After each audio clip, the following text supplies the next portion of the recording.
What's good, y'all? It's your boy Danza. Just one of the many faces of the machine known as the Danza Project. Please do me a favor if you rock with us. Hit that like button, subscribe button, and turn those notifications on. We appreciate you. Salute.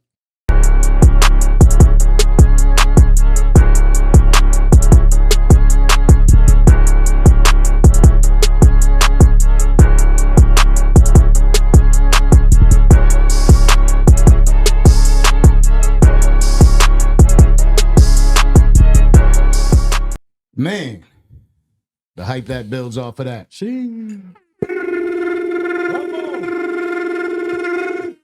We did this before on Zoom. We did it before on Zoom, but I always know that there is nothing like the atmosphere over here in the Danza Project. Come on. In the projects, you feel me? Even though we're not in the projects, but that's what it is. And we get an opportunity to sit down and speak to dope individuals. And I'm telling Kato earlier, and I was like, listen, I promise you, this one's going to be a good one. Because we sometimes have people that come up here and they could just talk, right? But they could really they could click with the fan bases. Mm-hmm. They could stir up emotions. And tonight we have the opportunity to speak to the legend, Bill Haney. Bill Haney, how you doing, man? How you feeling? Absolutely. Miami, I'm here. I'm in the building. Yeah. Danza, thank you. You hear me? Absolutely, man. Yeah. You know we had to make it happen. And we also had your son up here, Devin the Dream Haney. Absolutely, absolutely. We got the signed glove right there. That's right. We're grateful to be able to keep that 0 there. Because it would have really pissed me off if there was a 1 on there, especially when somebody's cheating. Absolutely. You know what I mean? Sometimes they cheat, you know? But it was a great opportunity to have. I was telling you a story how when Devin came here, I picked him up from the airport, and somebody for whatever reason thought, you know, this guy just stole my bag. And this guy's coming outside and he's like walking behind Devin, and you know, Dev was composed. He had his headphones on. He's just walking straight. And he knows the dude's following him. I guess they already had an interaction inside of the airport. And I'm looking at him, like, as I'm helping Devin put the bags in, I'm looking at the guy like, this guy's crazy. You know what I'm saying? Like, there's no way that he's there with his son. And I'm like, you know who that is? He was like, yeah, my wife told me you got the bag. I was like, your wife's about to get you beat up in front of your son. Word. And Dev turns around and looks at me. He's like, I'm gonna let you look at the bag one more time, but if you say another word, I'm gonna take care of you. And the guy's like, man. You a professional fighter or something? You know what I mean? he's like, listen, my wife told me to do it. I have to listen to what the wife says. I'm like, you need to get your ass back inside over there. He was trying it, but I was telling you how I see a lot of boxers, and you know they look a little tiny. Right. Somebody just got punched in the face the other day or something like that yesterday. What that's the craziest thing about it is, even with Devin, right? Him being a fighter, they always seem to fuck with him. You know what I mean? Just random people. And I'm like, yeah, be cool, man. Be cool. Yeah. You know what I mean? But they seem to pick him out first, a lot of times picking me out. You know what I mean? Yeah. And I'm the OG, I'm chilling. But Devin is with it, you know? Yeah. And just because that's his demeanor. I mean, he's a lot different than any of my other sons. You know, not that they won't fight. How so? Different how so? Well, like temperament? Yeah, he's always like, that was his way of solving problems, you know? Mm-hmm. Where does he rank in age? He's the second oldest. You know, I have a junior. Okay. That's 33. And then I have Devin, who's 26. Okay. And then I have a 15-year-old as well. You know, so they're scattered out. But Devin has always been different in the sense of, you know, he's like, okay, what are you talking about? You know what I mean? So what's like up? Well, what's up? You know what I'm saying? And in school, one of the last times that he fought in school, when I took him out of school, in front of the principal, he says to me, the kid was about to hit me. I said, Dad, what's going on, man? You know, I'm up here again. The principal is sitting right here. He got these blue eyes. He's looking at me like a probation officer, wondering, do I have some kind of situation at home, right? It reminded me of when I was in the pen and it was the warden, you know what I'm saying? Mm-hmm. And he looked me in my eyes and he says, the kid was about to hit me. Now, we've moved from Oakland at this time, and we're behind the guard gate, and he's going to a good school, and I think that, you know, he might have jumped a gun different than in Oakland. But you know, everybody dance. You know, you're gonna tell your boy, you know, come on, you better not let somebody hit you first. You get off first, right? But he wasn't supposed to tell the principal in front of the principal. You gotta come up with a better story, man. You gotta tell everything. Yeah. So I told him from that moment, when we got in the car and we were riding back home, I was like, man, you kind of think you tough. You know what I'm saying? You know, is that what it is? What's going on? I see what's going on here. here, right? Yourself a little bit. So I told him I was going to take him to the gym. I said, okay, I'm going to take you to the gym and let's see if you really, really get busy. Hey. Took him to the gym. Oh my God. He got busy. He got busy. He told us the story. He got busy. And because he was playing football and he was, you know, sports and stuff, but one of the other trainers yelled out, your kid is a natural.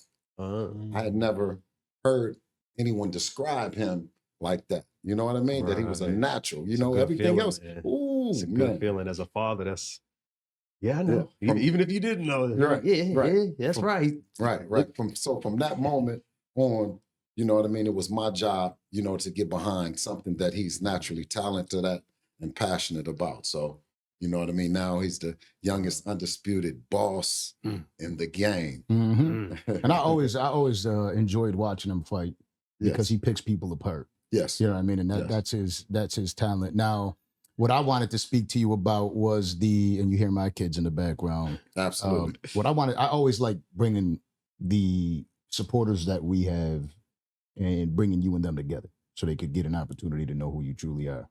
And so before we get into some of the important questions, I want to ask you, who is Bill Haney and how is your upbringing different and made you to the man you are today? Oh, well, definitely. Bill Haney is evolving every day. You know what I mean? I come out of East Oakland, you know, a typical story in the urban community. You know what I mean?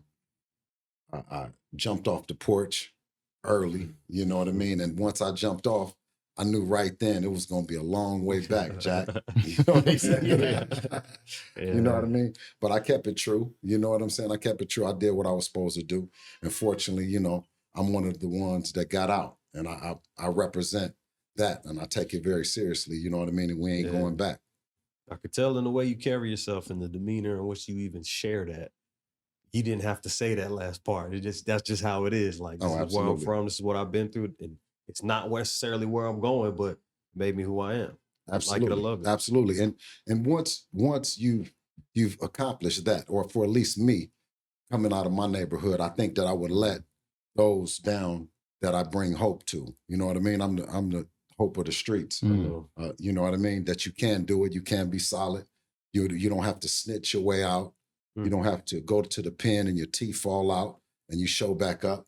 You know what I mean? With some hard luck story. You know what I mean? Preaching some kind of religion.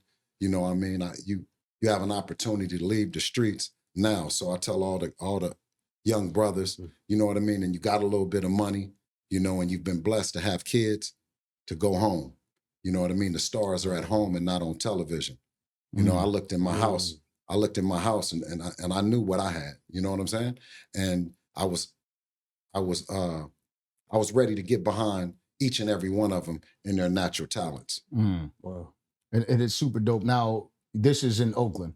East Oakland. East Oakland. See, Oakland is a thing where you just can't be just from Oakland. When somebody says they from Oakland, they might be from Antioch. You know what I mean? Yeah, I'm from East Oakland. Yeah, I'm from East Oakland. Yeah, born, bred, you know, raised, you know what I mean, out of East Oakland. Yeah. We were just out there the other day. We went with a up and coming artist, LaRussell. We went out to the VADA to kick it with him and do an interview with him at his place. Yeah, he's dope. He's truly representing, you know what I mean, the younger generation. He's carrying the torch, and he carries it in his own independent way, and that's what represents. Yeah, right. But that's what represents us in Oakland, is being bosses. You know what I mean? Ain't no Crips and Bloods. You know what I mean? We don't do that. You know what I'm saying? We don't jack that. We're the other side. So California is broke down into the North and the South. Southern California being LA, the Bay being, you know what I mean, the Bay and the surrounding areas, Northern California. And I always, you know, pride myself and represent that we go everywhere, but we never will pick up a red rag or a blue rag. You know what I mean? Yeah. I think Crips and Bloods no disrespect or no shade to them, but you know what I mean? They were able to influenced the culture in New York and Alabama and all these other places. But you know what I mean? That shit skip past Oakland. We don't get out like that. Yeah. And what I love about LaRussell is he's able to bring everybody outside and bring everybody together. And that's the thing that I said about what's so respectful about him is that, you know, he reaches back for the OGs. You know what I mean? He fucks with the young guys.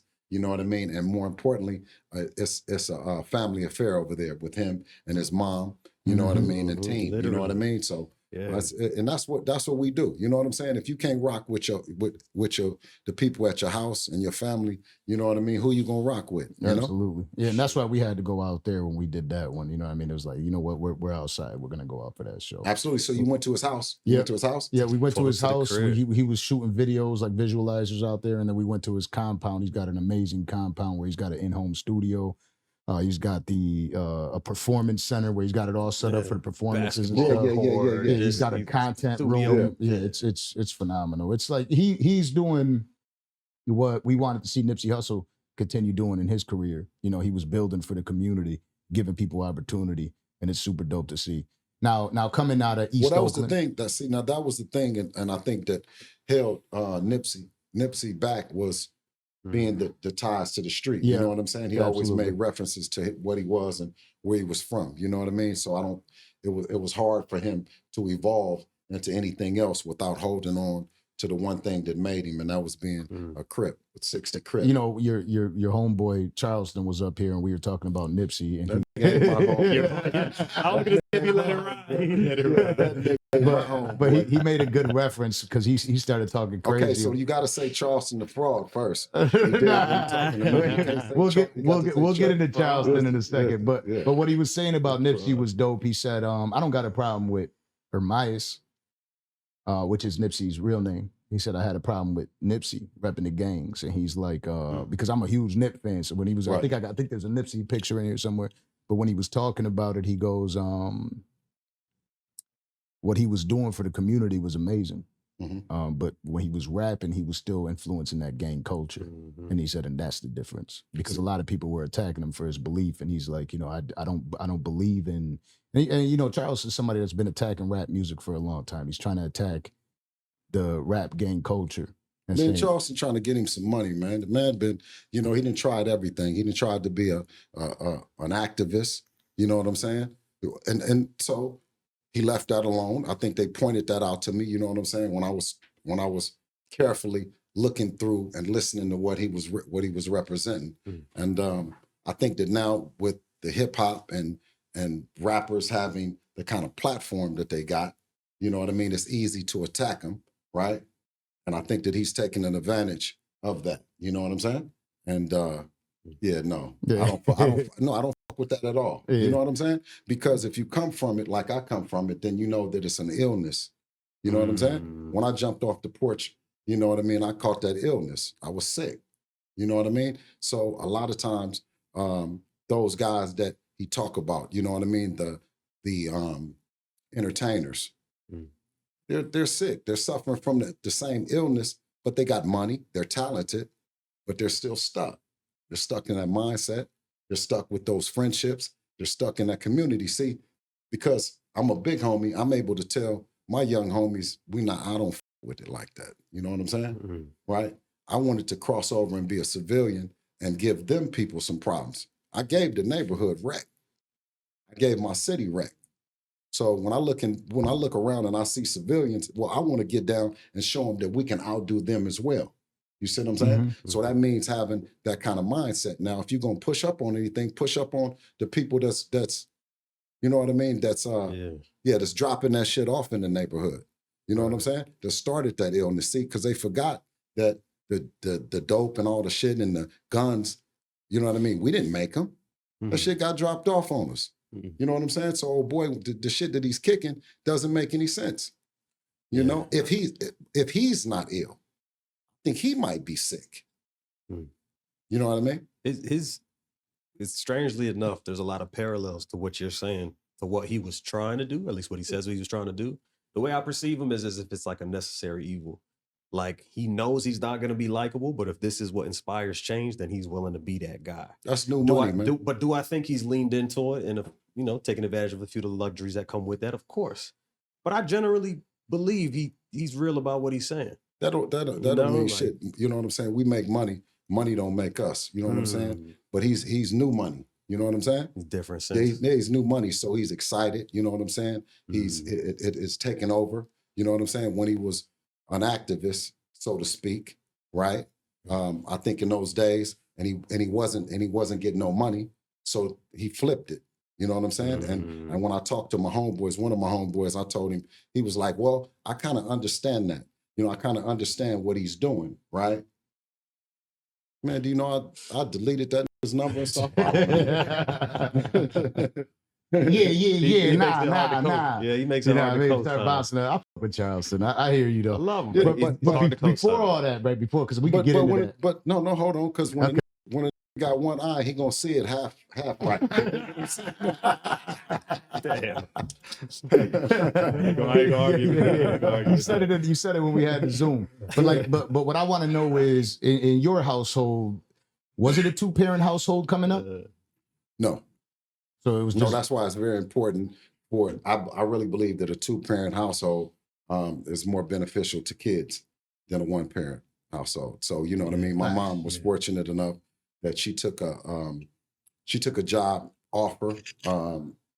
It was at a time when they were hiring minority women to take positions with General Motors at different plants. You know what I'm saying? That was a phenomenal job. Right. So she took the job and she moved to Kentucky. You know what I mean? That was her first stop. She worked in Kentucky. She worked in Detroit, several different places. So that allowed me to get out and see some of the country. You know what I mean? So I was thankful for her with that. But then I also had my dad that stayed down, and he worked for American Airlines, Air California. Oh, dope. You know what I mean? So we were able to get some of those buddy passes. Yeah. You know, you had to wear the suit, the tie. You know what I mean? And you had to sit there. You had to sit there and wait. You know what I'm talking about? You know, and be like, damn. Yeah. Hope I get on this. They're closing the door. Damn. The next one. Now you don't want to get somebody in the streets no buddy pass and stuff. You know what I mean? We can make moves that way. You know what I'm saying? But it's dope to know that, because your upbringing obviously has changed for the way you've raised yours, right? So throughout your life, where I know the famous quote, right? He's 50-0 in the ring. I'm 50-0 in the streets. Yeah, you know what I mean? No doubt. So you got a lot of ties in the streets, and you were able to still navigate through and become the man that you are today. But growing up and having those problems, and I know you did some time, correct? Yeah, absolutely. But to clear that up, 50-0 in the streets means that, especially at my age, it means that I keep my ear to the ground in the streets, because I got kids growing up and in the streets. You know what I'm saying? So when either one of my sons brings somebody by, right? I'm like, what's up, homie? You know what I mean? What you do? You know what I'm saying? Yeah. What's cracking with you? Who do you know? Yeah. You know what I'm saying? What's your thing? I'm not so disconnected where I don't understand that it's a new struggle and a new day. You know what I mean? Because when you lose that touch, you know what I mean? You might fuck around getting, ran out of London. You did? Yeah. Blindside. Did you hear So you heard about this scenario with Floyd, and did you see the video? Well, I seen the video. I heard about the first one that he got punched. So that was the 0-1. But then the way that security tossed him around, he's 0-2 in the streets. Because God damn. Because if my niggas get to throwing me around like that, we gonna be fighting. You dig what I'm saying? Yeah. True. Instead of I didn't see him touch nobody that they was running from, but I seen them. He came back around, and then and then he got in the car, and you know what I'm saying? His collar ruffled and all kind of shit. You know what I'm saying? So you ain't supposed to handle no guy that got no buildings and shit like that, skyscrapers and shit like that. What the fuck is wrong with y'all? That's how Trump did it. He said, hold on. Let me put my shoes on. Don't just rush me out. Yeah. Fight. Yeah, I mean, Trump went crazy. But you also mentioned, I don't know if there was a bond between you and Floyd before, because you also mentioned prior that you saved him from getting robbed before, right? No. What I told him was that the way that I grew up in Oakland is that Miss Johnson or Mr. Jackson You know what I mean? If they saw me, right, they had full reins to either discipline me or protect me. You know what I mean? And I believe that that's what we all should do. We should all be able to, quote unquote, police our community, right? And so as kids, you know what I mean? Wonderful kids, you know what I mean? And one in particular, you know, someone had, his name had came up in some stuff, and I told him, I said, man, leave that guy alone. That's a Mayweather. You dig? What I would expect for him to do and say, hey, that's a Haney. Yeah, if you don't have, yeah, you know what I'm saying? Yeah. But I was a little bit taken back because he gave the impression that he don't fuck with them like that after they get to a certain age, and if they start to do something that he doesn't disagree with, that he disagrees with. Yeah, you know what I mean? Right. But my blood is my blood. I got to stay down with him, and I think we talked about suffering from illnesses and going through some things that you got to understand in our community are forced upon us, and you can be cured from it, but then you can have a relative that's sick too. So going through the shit that you went through in life, what ended up getting you locked up? Which time? What had you sitting down? The longest time was I got a federal indictment out of Kentucky, ironically, because I got out of juvenile hall, right, for selling crack, and one of the counselors had said, man, you're really smart. You know what I mean? Have you ever thought about going to college? You know, and then I said, well, I mean, you know, I thought about it, but, you know, he says, well, I'll makes let you, a little more money. Yeah, I said, yeah. You know, so I thought about it, but then he says, okay, how about this? I'll make a deal with you. If you take your SAT, you first take an SAT class, we get you ready. Take the SAT. Let's see if we can get you into a school and you can get out early. I was like, word up. You know what I'm saying? We ain't doing nothing. So up in there, I was reading and got my diploma. Okay. And I got accepted on probation to Western Kentucky University. Okay. You know what I mean? Now, of course, I'm still ill. You know what I mean? But I've taken advantage of an opportunity to go to school. And in that illness, I was swayed by not the guys on campus. Because everyone knows if you've been to college, it's a life on campus, and then it's a life off campus. Yeah. You know what I mean? Right. And the guys that come on campus, I developed a relationship with, and you know, and they had all the little fly shit at that time. I'm like, what you doing? You know, what's cracking with you? Yeah, right. And they told me what they was doing. I was like, how much you paid for it?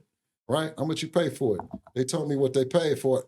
I was going back home. You dig what I'm saying? To come back, right? My guy was out here like Tariq at show. You know what I mean? He's moving in there. Yeah. But the shit didn't last long like Power. You know what I mean? I was back in the slammer. I was back in the slammer they don't faster than anything. Especially if you know you're what I'm saying? On campus, on property. That's a whole different Well, thing. it was off campus. I didn't never do nothing on campus, but you know what I mean? We started a ring, what the feds described allegedly. It as. Allegedly, right? Yeah. A ring, and and I got caught at the airport. So in that time while you're sitting down, how long was that? 5 years. 5 years. 60 months. I imagine that changed you as a man while you were sitting down there. Yeah, well, you know what the biggest change was? My dad died. And I had to go to the funeral in shackles.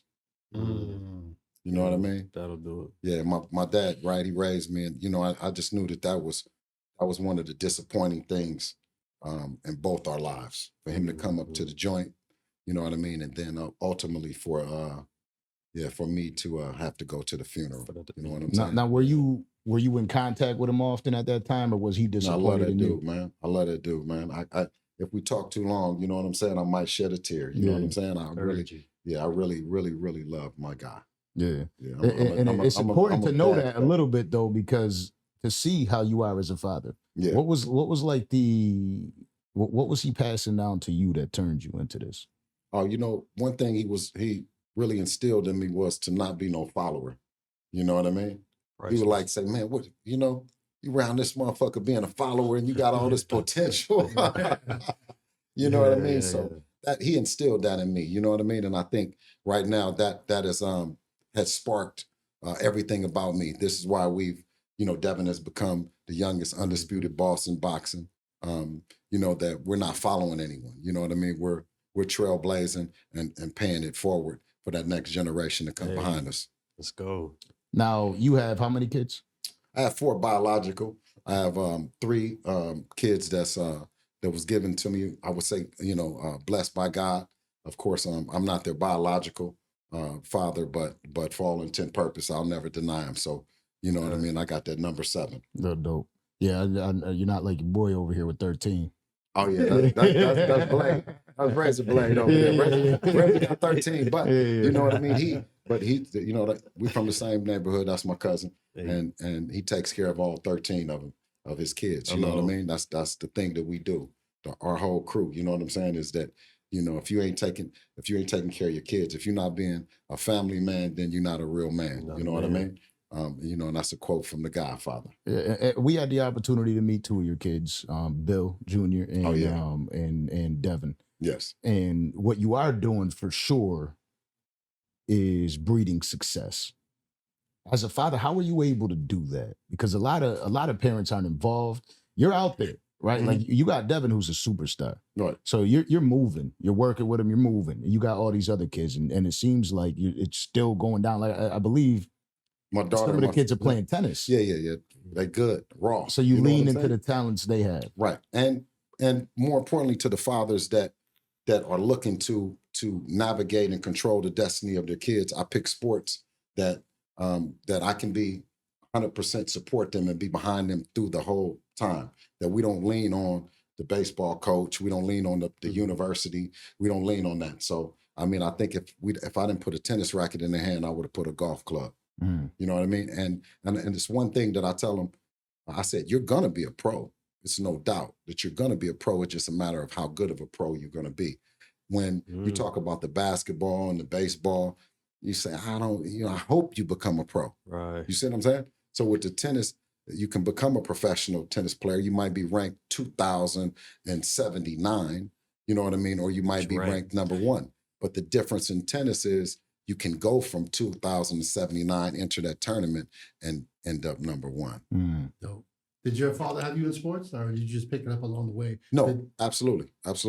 Basketball, you know what I'm saying? I used to like basketball, you know, baseball, right? You know what I mean? But obviously in Oakland, you know what I'm saying, and being an 80s baby, you know, I jumped off the porch early, you know what I mean? And, you know, back then it wasn't Oakland, it was Copeland.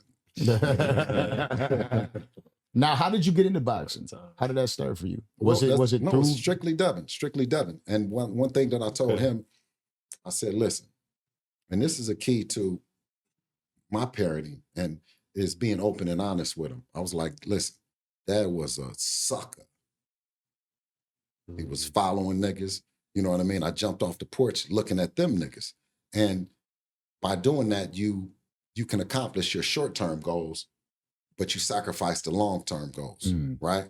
So I was able to, where my dad was a working guy, so he wasn't able to tell me that them niggas was suckers. You know what I'm saying? Right? Money talks. They were suckers because I know that every nigga that's in the game really wants to get out. I've never met one that have said to me, "Oh man, this shit is cool as a motherfucker. I hope I just go get old and die doing this." You know what I'm saying? Yeah. So it might start like that, but after a while, it's like, man, I got to find something. I got to find something to do. Yeah. So with that, I let my kids know. I said, nah. I said, don't look at pops. Now that's a hard thing to do for most parents, is to say, because you are their superhero. And they like, protect that image. They like, yeah. So, but they like, what you mean, Dad? I said, no. I said, Dev, don't look at me. Look at Floyd.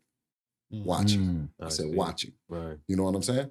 And he was the guy that if you were lived in Chicago, he would have been Michael Jordan. That's the Michael Jordan of Las Vegas. You know what I mean? He was and that's why I salute what he's accomplished and what he's done in terms of motivating the boxers, and particularly my son, right? So he was able to see him, and then he was saying, okay, I can get that Rolls Royce, and he got it. I can get that Lamborghini, he got it. Mm-hmm. He can get a mansion, he got it. You know what I'm saying? The Richard Mille, he got it. But you know what I'm saying? He was able to see another black hero. Makes it that much more real. Right. When you know what I'm saying? You see somebody doing it. Yeah, it's right in front of you. It's more obtainable. Right. That's what like LaRussell was saying about. He said, when I was growing up, I wish I could have ran into the rappers I look up to. That don't happen. He said, so now when I see people, I stop, I hug, handshakes, high fives, take pictures for sure.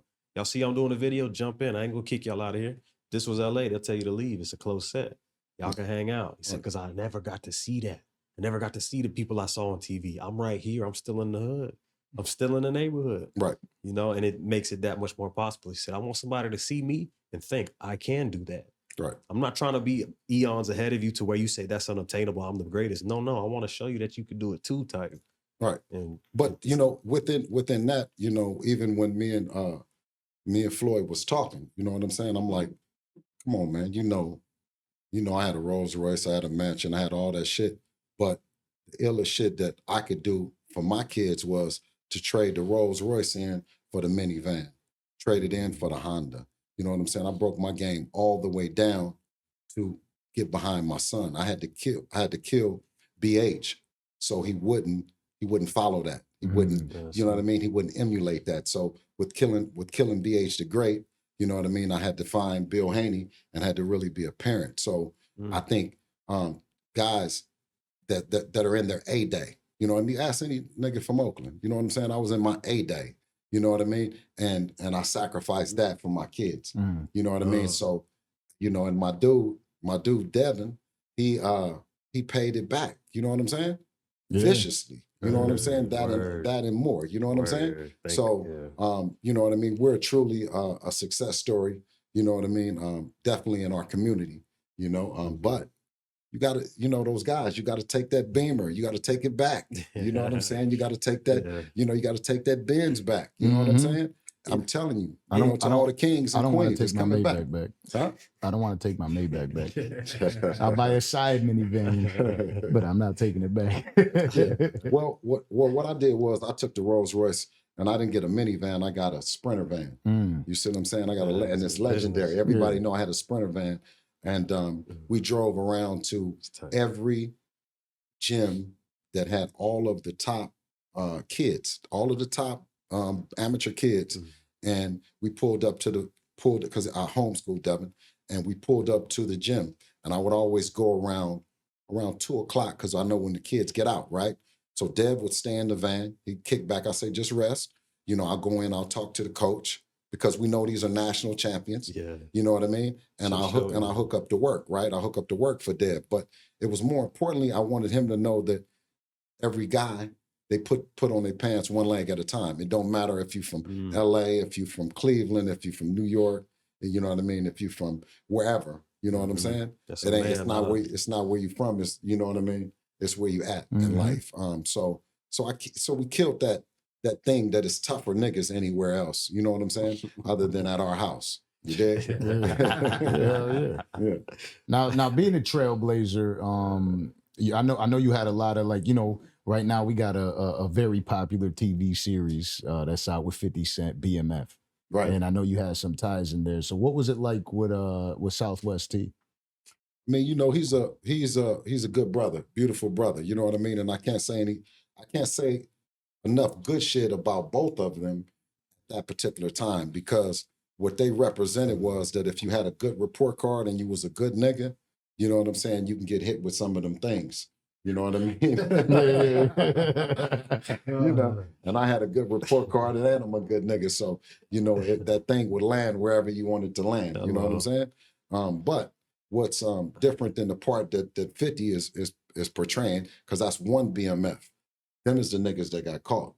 There was a couple of fly niggas, or one nigga in particularly that didn't, and that's me. Hello. So tell us an interesting story about BMF that made you kind of like look at them and be like, these are actually great people. Well, like I said, is that in terms of T, you know what I'm saying, he was a selfless guy. You know what I mean? And, you know, almost to a fault. you know, and most of the time when you get to that level, right, that you no longer are taking care of yourself because you have all the things that you wanted to in life. You now become a victim to everybody else's wants and needs. You know what I mean? And he got that 30, and you know, and I would talk to him and nobody was there. You know what I'm saying? Yeah. And I couldn't believe how many niggas he had took care of and how good a shit that he had did, especially on our side of the fence, and nobody was taking care of him, you know? But when he got home, you know what I'm saying, I hit him. You know what I mean? It was important that, you know, each fight that we have, and I touched some money, he touched some too. That's dope. That's dope. Props on that, because people really do walk away. You know what I mean? They doesn't matter how much love you show them, they walk away. A good friend of mine did some time, and what he asked me to do was take care of his son. And I did it with it, like, you know what I mean? It was like, but I thought there was a team, and so did he. And like, the whole community's gonna take care of his son. And it was just me. Money together. You know what I mean? And I'm trying to figure out my life on my own. And I'm like, damn, I'm 25 trying to help out. I did everything I could. And when we spoke through the JPay and shit like that, sending them money and talking on the I think it was like called Core Links or whatever. But we were talking on the email, and he was telling me that he's like, man, nobody gives a fuck about me. Everybody's gone.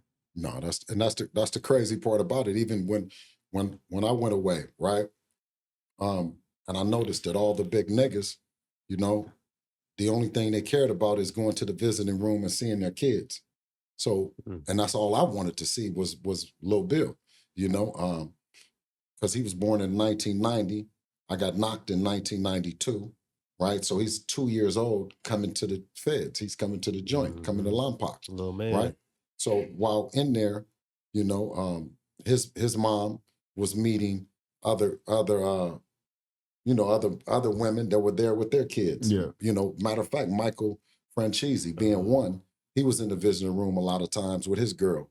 You know what I mean? And it wasn't any mobsters coming to see him. You know what I'm saying? It was his family, right? Right. So when I got out, I knew that that was going to change. That, you know, that I was going to live. My pops had died. You know what I mean? I got my 2-year-old, right? And I know that from that point on that I was going to live for him. And 1998, Devin was born. Okay. Yeah. The king was born. The king was born. You know what I mean? So I had an opportunity over again. I had a fresh start to be a dad.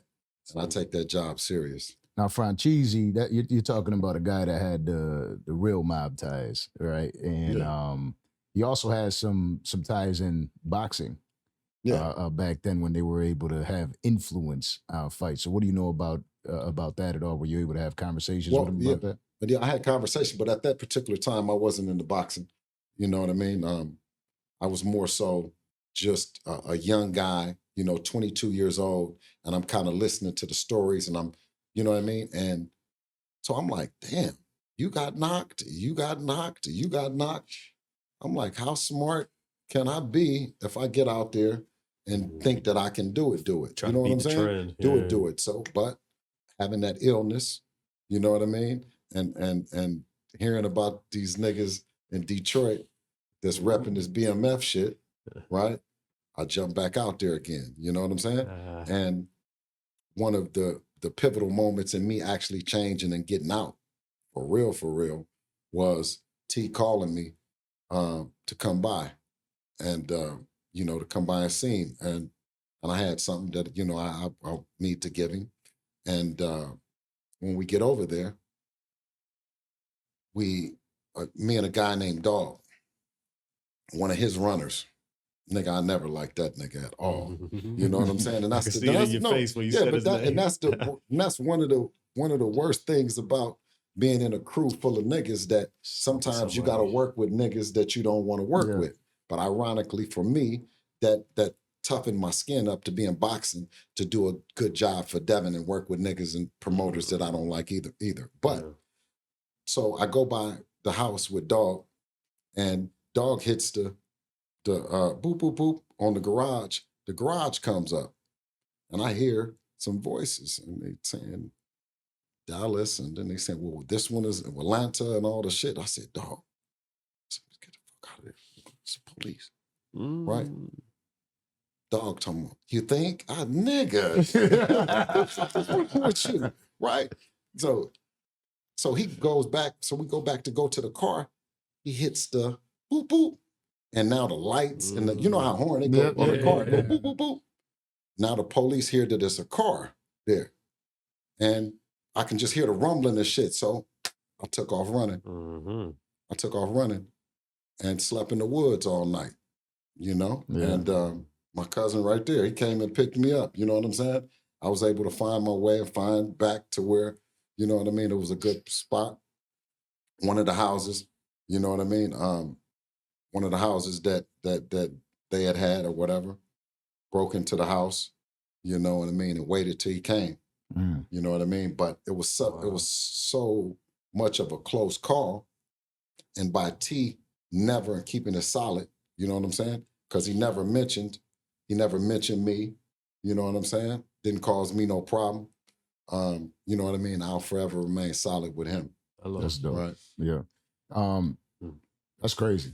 Right. It's a crazy story. Yeah. You got real history out there. But it is true, right? Like there's always the hothead that no matter what you tell them, they're always like, nah, it's good. I got this. Like, this shit ain't good. Like, this ain't good, not at all. Like, I don't like the way this looks. Right. You know, that's how it happened for me when I got in my trouble. It's like, you know, people making too much noise. And, and that's usually how it is. Somebody out there is always just a little bit too loud.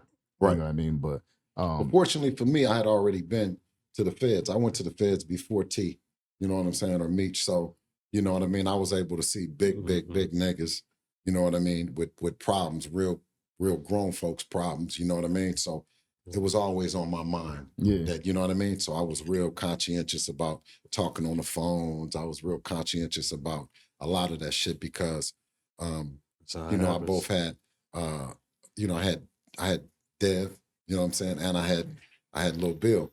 So, you know what I mean? That was my world, you know what I'm saying? So, of course, the ends, you know, the ends were supposed to justify my means, right? This is all supposed to be a justification, but actually, you know what I'm saying? It was so detrimental to my parenting that I almost lost them and they almost lost me. You know what I mean? We used to have this thing with all our kids. We called them the BMF babies. You know what I'm saying? He had about 7 of them at that time. He had about 7 of them. You only have one there? Just one. One BMF baby. 18 in college. Yeah. So, what was the like? How did it happen? You're now that happens. You're out in the woods. You hide out, and then you were just like, "Fuck it, I'm done." Well, of course, you know what I mean. I only had about 300,000 or something that I was taking to him. You know what I mean? But we had the shit to get off still. You know what I'm saying? You had to get right before you could actually. And Cuzzo right there, you know what I mean? He was like, man, what are we gonna do, man? They gone, man. They gone. What are we gonna do? Yeah. Right? I'm like, cuz, come on, man. That's good. Man, what are you talking about, man? He's like, man, what are we gonna do? I said, all right, well, come on, man. So we called up a couple niggas, said, you know what I'm saying, what's happening? And they like, yo, y'all still got that BMF shit? No, I said, no, we got some shit, but it ain't the BMF. Yeah. Just try. Yeah, that shit's gone. Yeah. But now you're a changed man. You're on a different path. At what point do you get into religion? Well, I had embraced Islam in the pen. You know what I'm saying? But I always felt that if you're not doing it on the street, then you're not a real Muslim. So I got away from it. You know what I'm saying? I got away from it, and I saw a guy named H. Ryder out of Las Vegas.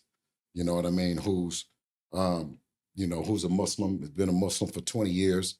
But the thing about him, he's a Muslim in the struggle. I said, bro, you don't, he's like, but I'm a Muslim, right? And I was like, that's dope, right? So I would talk to him. You know what I mean? I would, of course, go to the mosque, you know what I mean? And one day I get a voice in my head, and it's like, you know you ain't doing this shit, right? You know, one day you're gonna be in front of this camera, you're gonna be on the stage, and what you gonna say? I can't say that it was the streets. You know what I'm saying? I can't say that I'm on because of the BMF shit. I can't say the Oakland shit. You know what I'm saying? I can only say the truth, that Allah had a plan for me, that he you know what I mean? He spared me.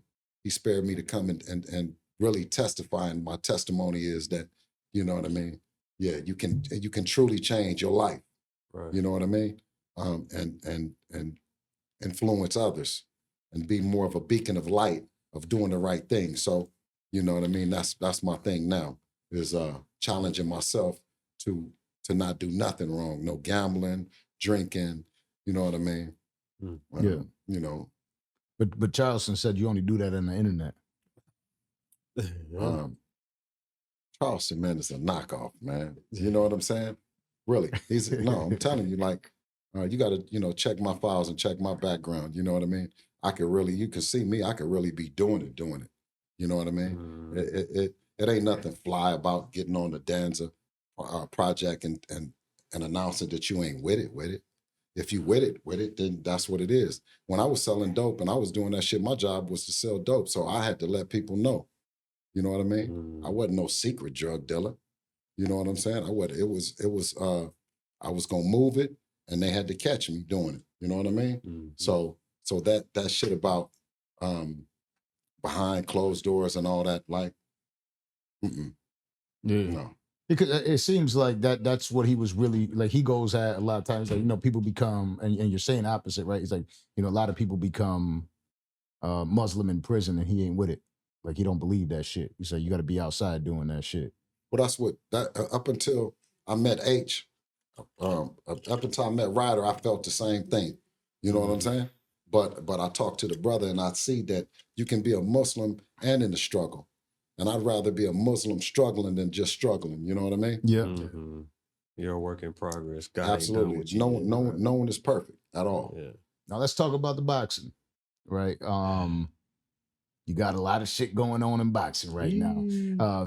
Particularly, right? I seen Drake suing UMG. And it's he got into the lawsuits, and I seen a post by you talking about the lawsuits and how, like, people, this has been done before. Right. And talk to us about, like, the process with the lawsuit and what you're trying to actually get accomplished with it.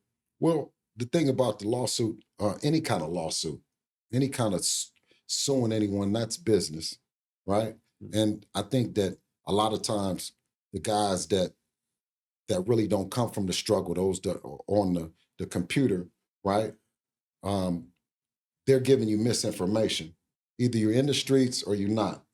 If you're a civilian, right, then you're doing and operating, like I said, I'm competing with civilians. I'm not competing with street niggas. I done done that already. You know what I'm saying? And been fly doing it. But where do we go from there? And I'm telling you, if you're using street tactics in business, on this side, you're gonna get ran over. Yeah. You're gonna get ran over. Know what that looks like. You know what I'm saying? Yeah. So a lot of times it's with the music, you know what I'm saying? You're guilty by fault because you're still supposed to be a street nigga, but you're a musician, right? For me, I always thought they were musicians. I didn't think they were street niggas. I see. I didn't think that they were, but now they're being held accountable to be street niggas, and they're not able to be civilians. So with even the Nipsey Hussle case, could he be Nipsey the boss, or was he obligated because of the community, because of that he always had to be a Crip? You see what I mean? Yeah. So, well, shit, the people that, whether it's Bob, whether it's Oscar, Eddie, you get out of pocket with them, they're gonna sue you. So what was I not supposed, how am I not supposed to run a company for Devin and not do business? Do business. Right. You know what I'm saying? Right. Now, if I pull up on him and bust him upside his fucking head, you know what I'm saying? Everybody gonna say I'm out of pocket. Yeah, now Yeah, they're gonna say I'm out of pocket. It ain't like I don't know how to do it. You see what I'm saying? But the flyest part about it is not doing it. Yeah. You know what I mean? Yeah, there you go. Yeah. So this part of the game is business 101. You know what I mean? You use drugs. We signed up for a fair fight. We entered into a deal, right? We entered into a partnership to put on an event. And you did the most out-of-pocket shit in the world, right? So what am I supposed to do? They talking about get it back in blood. What blood are you talking about? Yeah, but we're talking about business. Right. So I'm gonna hit your pocket like you would hit mine. You know what I mean? Right. And shit. So the general consensus from the people online commenting, right, is like, oh well, Haney got beat up. It doesn't matter what weight he is or what he did. Garcia's a better fighter. Now, a lot of people that do their history, a lot of people that do their history shows these guys are 3-3 at the time. They get into the ring. So 8 out of 12 rounds were given to Haney. Right. Those 10-8 rounds is what ended up giving Garcia the edge. Which we can say the drugs had an influence on it. And the weight. They say that, Floyd says, hey, come in a little bit overweight. What are your thoughts on that? Well, you know what I mean? He opted to do bad business, right?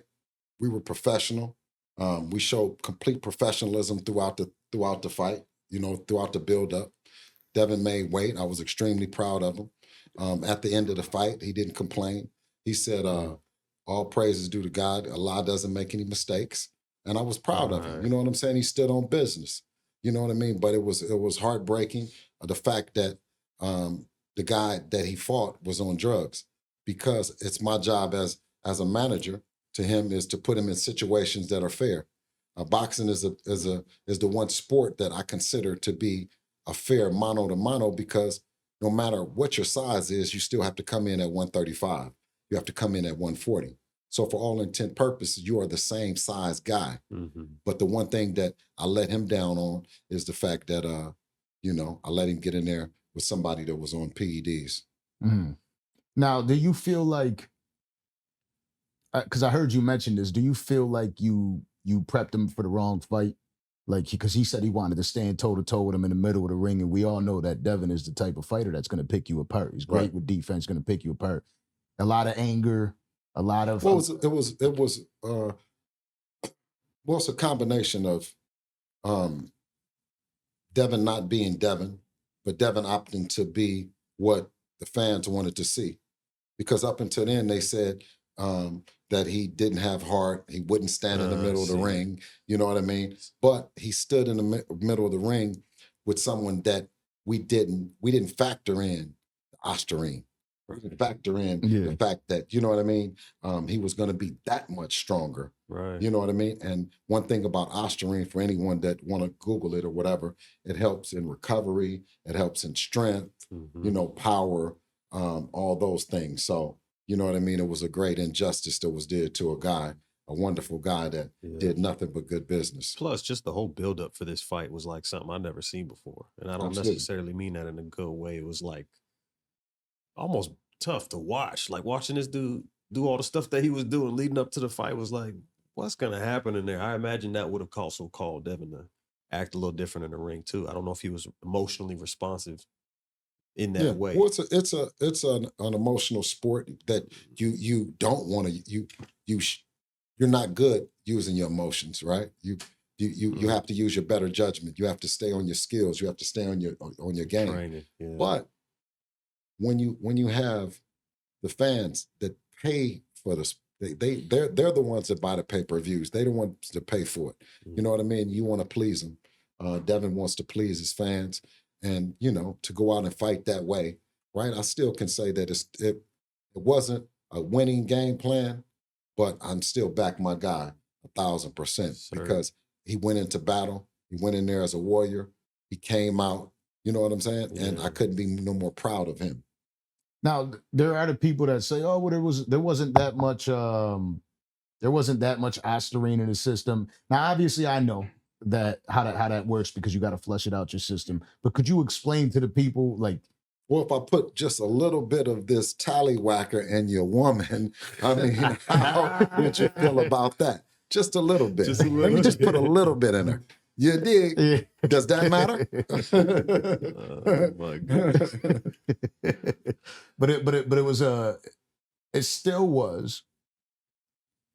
When it came to the judges' scorecards, I didn't know what was going to happen because I did see dominance throughout all these other rounds. Yes. You know, aside from him getting knocked down, and again, he fought. He fought his ass off to stay up, and he didn't back down for 1 second. And that's something that you said that truly made you proud. And that's the thing about Mexican fighters, right?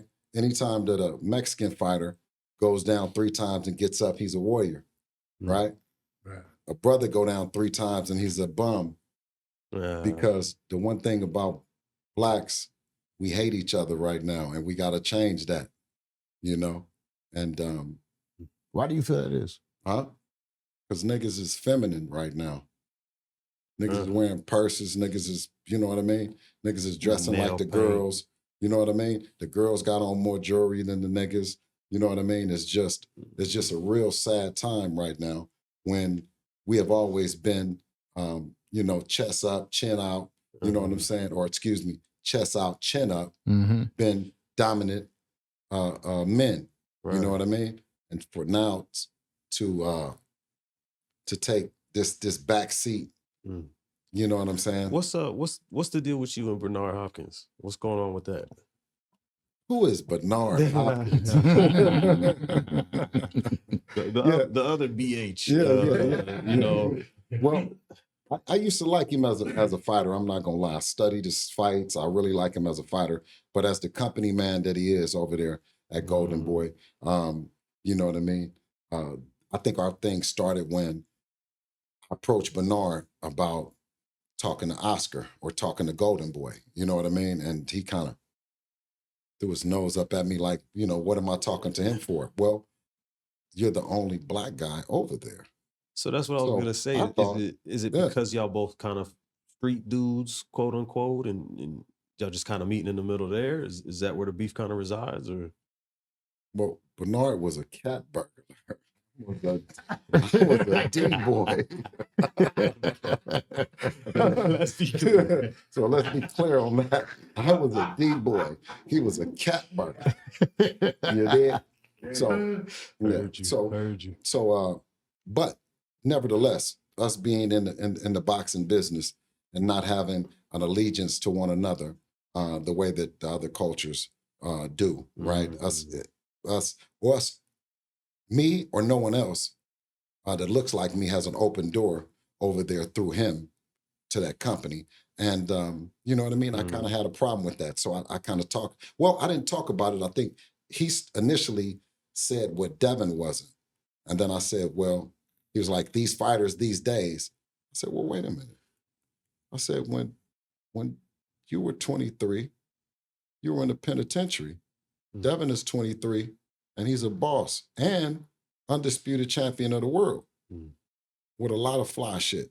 But you say that they're not what you are. And I believe that no matter what, the discipline that Devin has had in the sport, what he has done for the sport, that it should have been celebrated on a high level from somebody like Bernard Hopkins that understands what it takes to stay focused. So you run into him at the supermarket. What does that look like? Definitely ain't going to the bathroom with that.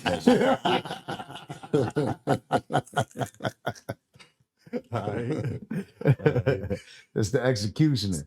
Yeah. You know what I mean? He was, I saw the... I didn't know, listen, I'm going to tell you, though, I didn't know what... I said, all right, because he said, let's go to the bathroom.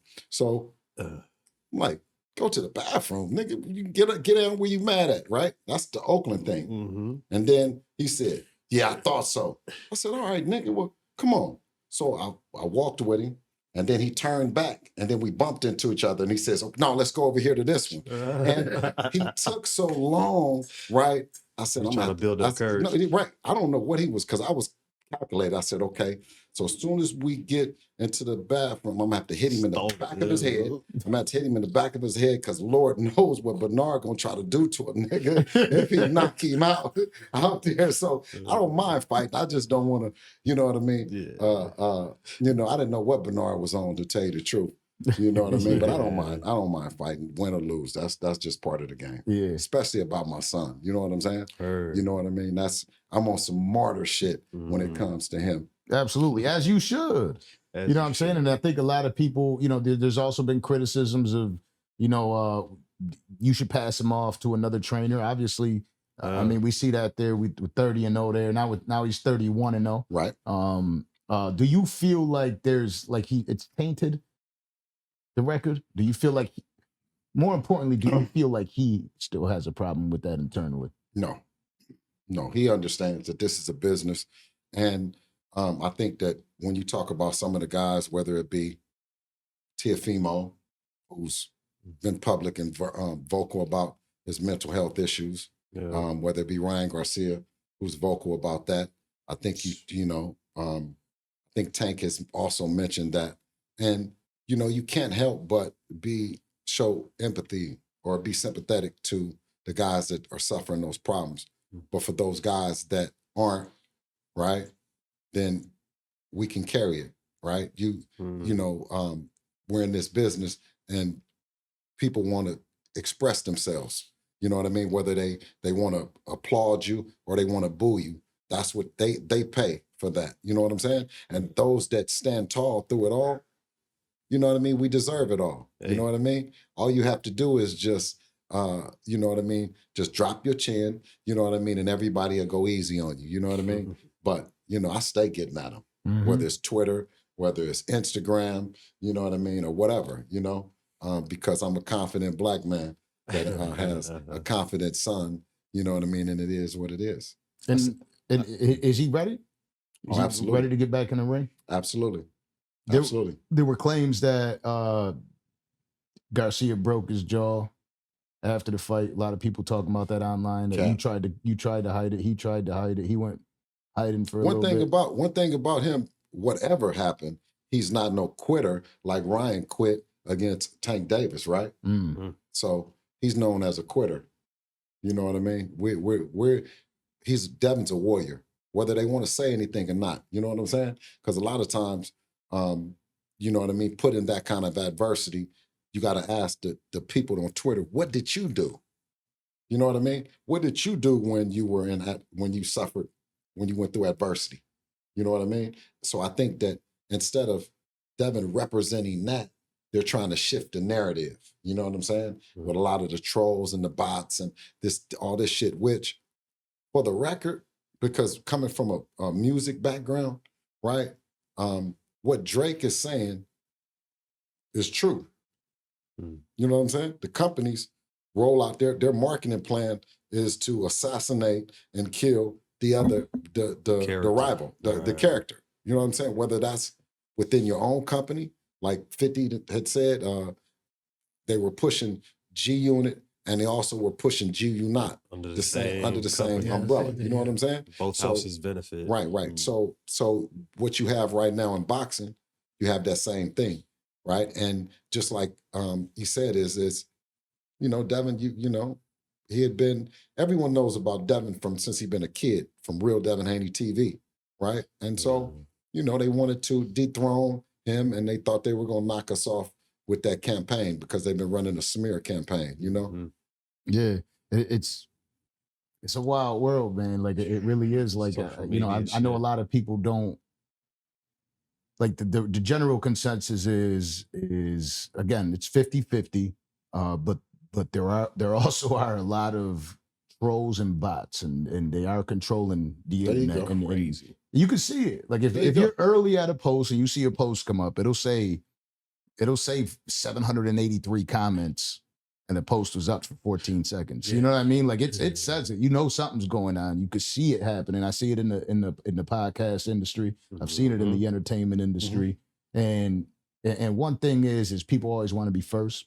Yes. And they always want to be Like they want their comment to be seen and be liked by all the people because now the commenters, that is their boxing ring, right? Like they want to have the best comment out there. Like, look at my comment and look at what I believe. And even if they don't believe it any longer, they'll stick to it. You know how like you get in an argument with wifey and no matter how right you know you are, she'll still fight it to the death. Right. And if it's opposite, when you know you're wrong, still doing the same shit. You know what I mean? It's like you're going to stick to your truth at that time, even if you know you're wrong. And that's what's going on in these online communities. Online, social media has been the worst thing. Well, I mean, it's the gift and the curse, right? It's a curse for the Charleston Whites of the world because when you go home, you're a buster. You know what I'm saying? He's not going to let Charleston White off. No, what I'm saying is no, because he's a real life bot, you know, a troll, right? He's a troll. Right? Yeah, he's a walking troll. He's a walking troll, okay? He's a troll. But at the end of the day, I'm a real nigga. So when I go home, you know what I'm saying? I'm respected. I'm respected. You know what I'm saying? It's a terrible thing when your wife or your woman or your chick look at you as a troll. I wouldn't trade none of that for nothing in the world. You know what I'm saying? To be a real nigga at home, right? For your kids to look at you real, you know what I mean? You're like, oh, daddy just bullshitting. Nah, man. That's fraudulent. To get to the money. But you know what I mean? I've been having money since I've been a kid. You know what I'm saying? So when you have a guy like Charleston who hasn't been getting to the bag, right? He was really, when he was trying to bring attention to certain organizations, he was really trying to get a bag. Because it shows when he got a bag, he wasn't still true to what he was with the organizations that he was talking about when he didn't have a bag. He said, oh, I'm in the strip club now. I don't give a fuck about kids. I don't, you know what I mean? Right? Didn't he say that? He said that. Yeah, that's lame shit. You see what I'm saying? Real niggas. He, real he niggas, is, real he, niggas, he no, does do real his work, niggas, but I hear but you. I'm saying, That's but what real niggas do what I did. You get to that money and you give it back. And then it comes back to you. You see what I'm saying? Yeah. I see. Right. I feel you. I mean, you sit here on the Danza project, not because you a troll, but because you a real nigga. Oh, ain't and no because, doubt. and your skills as a father. That's what we're talking about. Oh, absolutely. But speaking of trolls, I wanted to get your opinion on the Paul brothers. Because I feel like they're making a mockery of boxing. I feel like they're intentionally trying to tear down our heroes. And I feel like the whole shit that they doing, I mean, yeah, it's a play for money, but it's like a deeper play. You see what I'm saying? Yeah. Well, I mean, boxing got that coming. You know what I'm saying? It's one of the worst businesses in the world, full of a bunch of rotten motherfuckers. You know what I'm saying? Was there ever a time that you felt it, or were you always disappointed from the time that Devin started doing his thing? Well, I was back in this play. Nobody wants their kid to grow up, their kid to be fighting, to be in this kind of sport, right? The sport found Devin. They found each other. It was like a marriage. It was like a cowboy finding his first horse and he riding it. You know what I'm saying? Right. Getting his first pistol or something like that. You know what I mean? You know, that they were made to be together, you know? And I just backed his play. And through backing his play, I would have went wherever with him. But I'm not in football, right? But I know that within that and the owners and all that, you have certain athletes that aren't able to talk about it and be vocal about the racism and all the things that's the bad business of football or basketball or any of the other sports. Right. You know what I mean? Business is business. And with boxing, it's such a fucked up business that I give anyone and everyone their props for navigating in it. You know what I'm saying? And for the Paul brothers to see it, I think one of them is doing wrestling now. Yeah. You know what I'm saying? Yeah. And you know what I mean? I can't hate on them checking that bag. You know what I mean? At all. That's one argument, is the bringing eyes and bringing spectators and bringing money to the sport. But for the classics, for the OGs, the ones who love the actual art of the sport, that's kind of what you say. Yeah, I feel like he's doing like the shirt. you over here We see doing the shirt right there. We see you can move the mic over a little bit. We can move the mic over so we can see Mike. You know what I mean? But it was painful. So It was painful to watch that. So me and Mike, we live across the street, across the subdivisions from each other. My son Sean and and Mike's daughter Milan are really close. They play tennis together. I don't know if you knew Mike's daughter is extremely good in tennis. She's a future pro. I wouldn't well. doubt it though. Yeah, she's a future pro as well. Wow. But if you ask Mike, you know what I mean, what he thinks, or ask Milan or Cookie, you know what I mean, you ask them what do they think about it. It's a bag. It was a bag, right? And it goes back to the Paul brothers. I can't hate on them checking a bag, right, and taking care of the family because, you know, Mike, he was with it. Mike will tell you, you know what I mean? And everyone will say that Mike is a victim or any of that. When I'm talking to him, when I'm fucking with him, it's nothing victim about Mike. I forgot whose spin it was. It might have been like Ebro or somebody. They said, the way I look at it, which y'all don't understand or are refusing to believe or mention, is that for a long time, when Mike used to walk out on those fights, he would walk out 20, 30, 40 deep. And what you don't realize is all of those people had a cost to them. That was Fat Joe. He said, okay, boom, boom, yeah. And he said, but this time, he came out that tunnel by himself. Ass cheeks out. Okay. But he came out of the tunnel himself and got the bag he was supposed to get and had not been getting all that time. And this time it went to him and his family. And he said, I'm okay with that. No, absolutely. You know what I'm saying? So to deny him that, right? And I think Jake approached Mike. Mike didn't approach Jake. So Jake approached Mike with an opportunity to check some money, right? So to say that Jake shouldn't have did that, well, I think Mike is looking for the other brother now. Yeah. Let's do it again. Yeah, I think he want to do something with what's the other brother? Logan. Yeah, I think he want to do something with Logan. He got to beat one of them. He can't. Okay, we got a bag. Now let's get some get back. I ain't with it. I was sad. As a legend and as a fan of somebody like Iron Mike Tyson, I feel like they're doing the whole, is this your king? Look at what we did to your king. Y'all love Mike so much. Okay, but those blonde head kids are not my king either, so maybe I'm not the demographic. I don't know. I don't like them. It was painful to watch. For me, it was just painful to watch. Because I'm like, you could, he's 58. He went through a lot. You know, we've heard that after, you know, chasing, basically like overcoming death to be in that ring, which I'm not going to lie, like, phenomenal story. It just hurt me to watch somebody like that. Like, I just felt like, damn, like, you know what I mean? Take him out. It didn't feel like a celebration. Like him and Roy Jones, that exhibition, that felt like a celebration. Even him in Evander Holyfield, that felt like a celebration. Okay, so what was Mike's last fight before Jake? Roy. He was with Roy, right? He was with Roy. Yeah. Right? Which fight do you think he made more money in? Oh, definitely the Jake Paul one, yeah. Okay. Yeah. So I feel you. You know what I mean? You obviously know more about the sport than we do. Yeah. And you know, I'm I giving you more the about spectator point of view, you know what I'm saying? Right. It just hurt to see. Yeah, but I don't think, and that wasn't for a belt, that wasn't for you know what I mean, Mike's legacy. I think it was an excellent opportunity for more eyeballs to come to the sport. You know what I mean? And that's just the way that I look at it. But now people are trying to chase it, right? We got Roy Jones saying that he'll get in the ring with him, and you also have Gervonta Davis saying that he'll get in the ring and knock Jake Paul out. Now, the size difference between the two is incredible. You got your opinions about Gervonta, but do you think that if that ever happened, Gervonta will go in there and whoop him? Well, the line is around the corner. I mean, shit.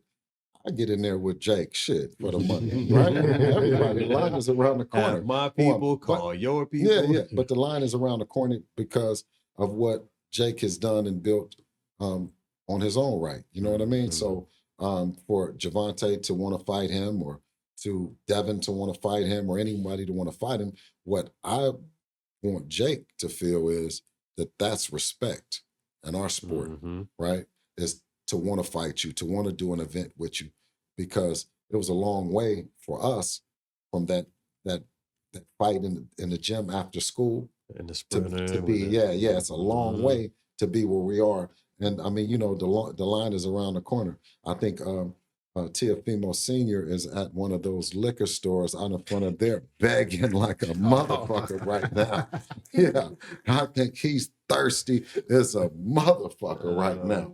Teo told me because he knew you were coming up. He said that How does it? He says something about how does it feel to be second, and you're not the real dynamic duo that him and his. How does it feel to be white around the mouth like Al Joseph? Because that's what they're in. What did you sell? What was your last? Yeah. How many pay-per-views have you sold, T.O.? You went on Gilly and Wallow and said you didn't even get paid $1 million. How does it feel to be exploited? How does it feel that your dad didn't do the job that Devin's dad did? I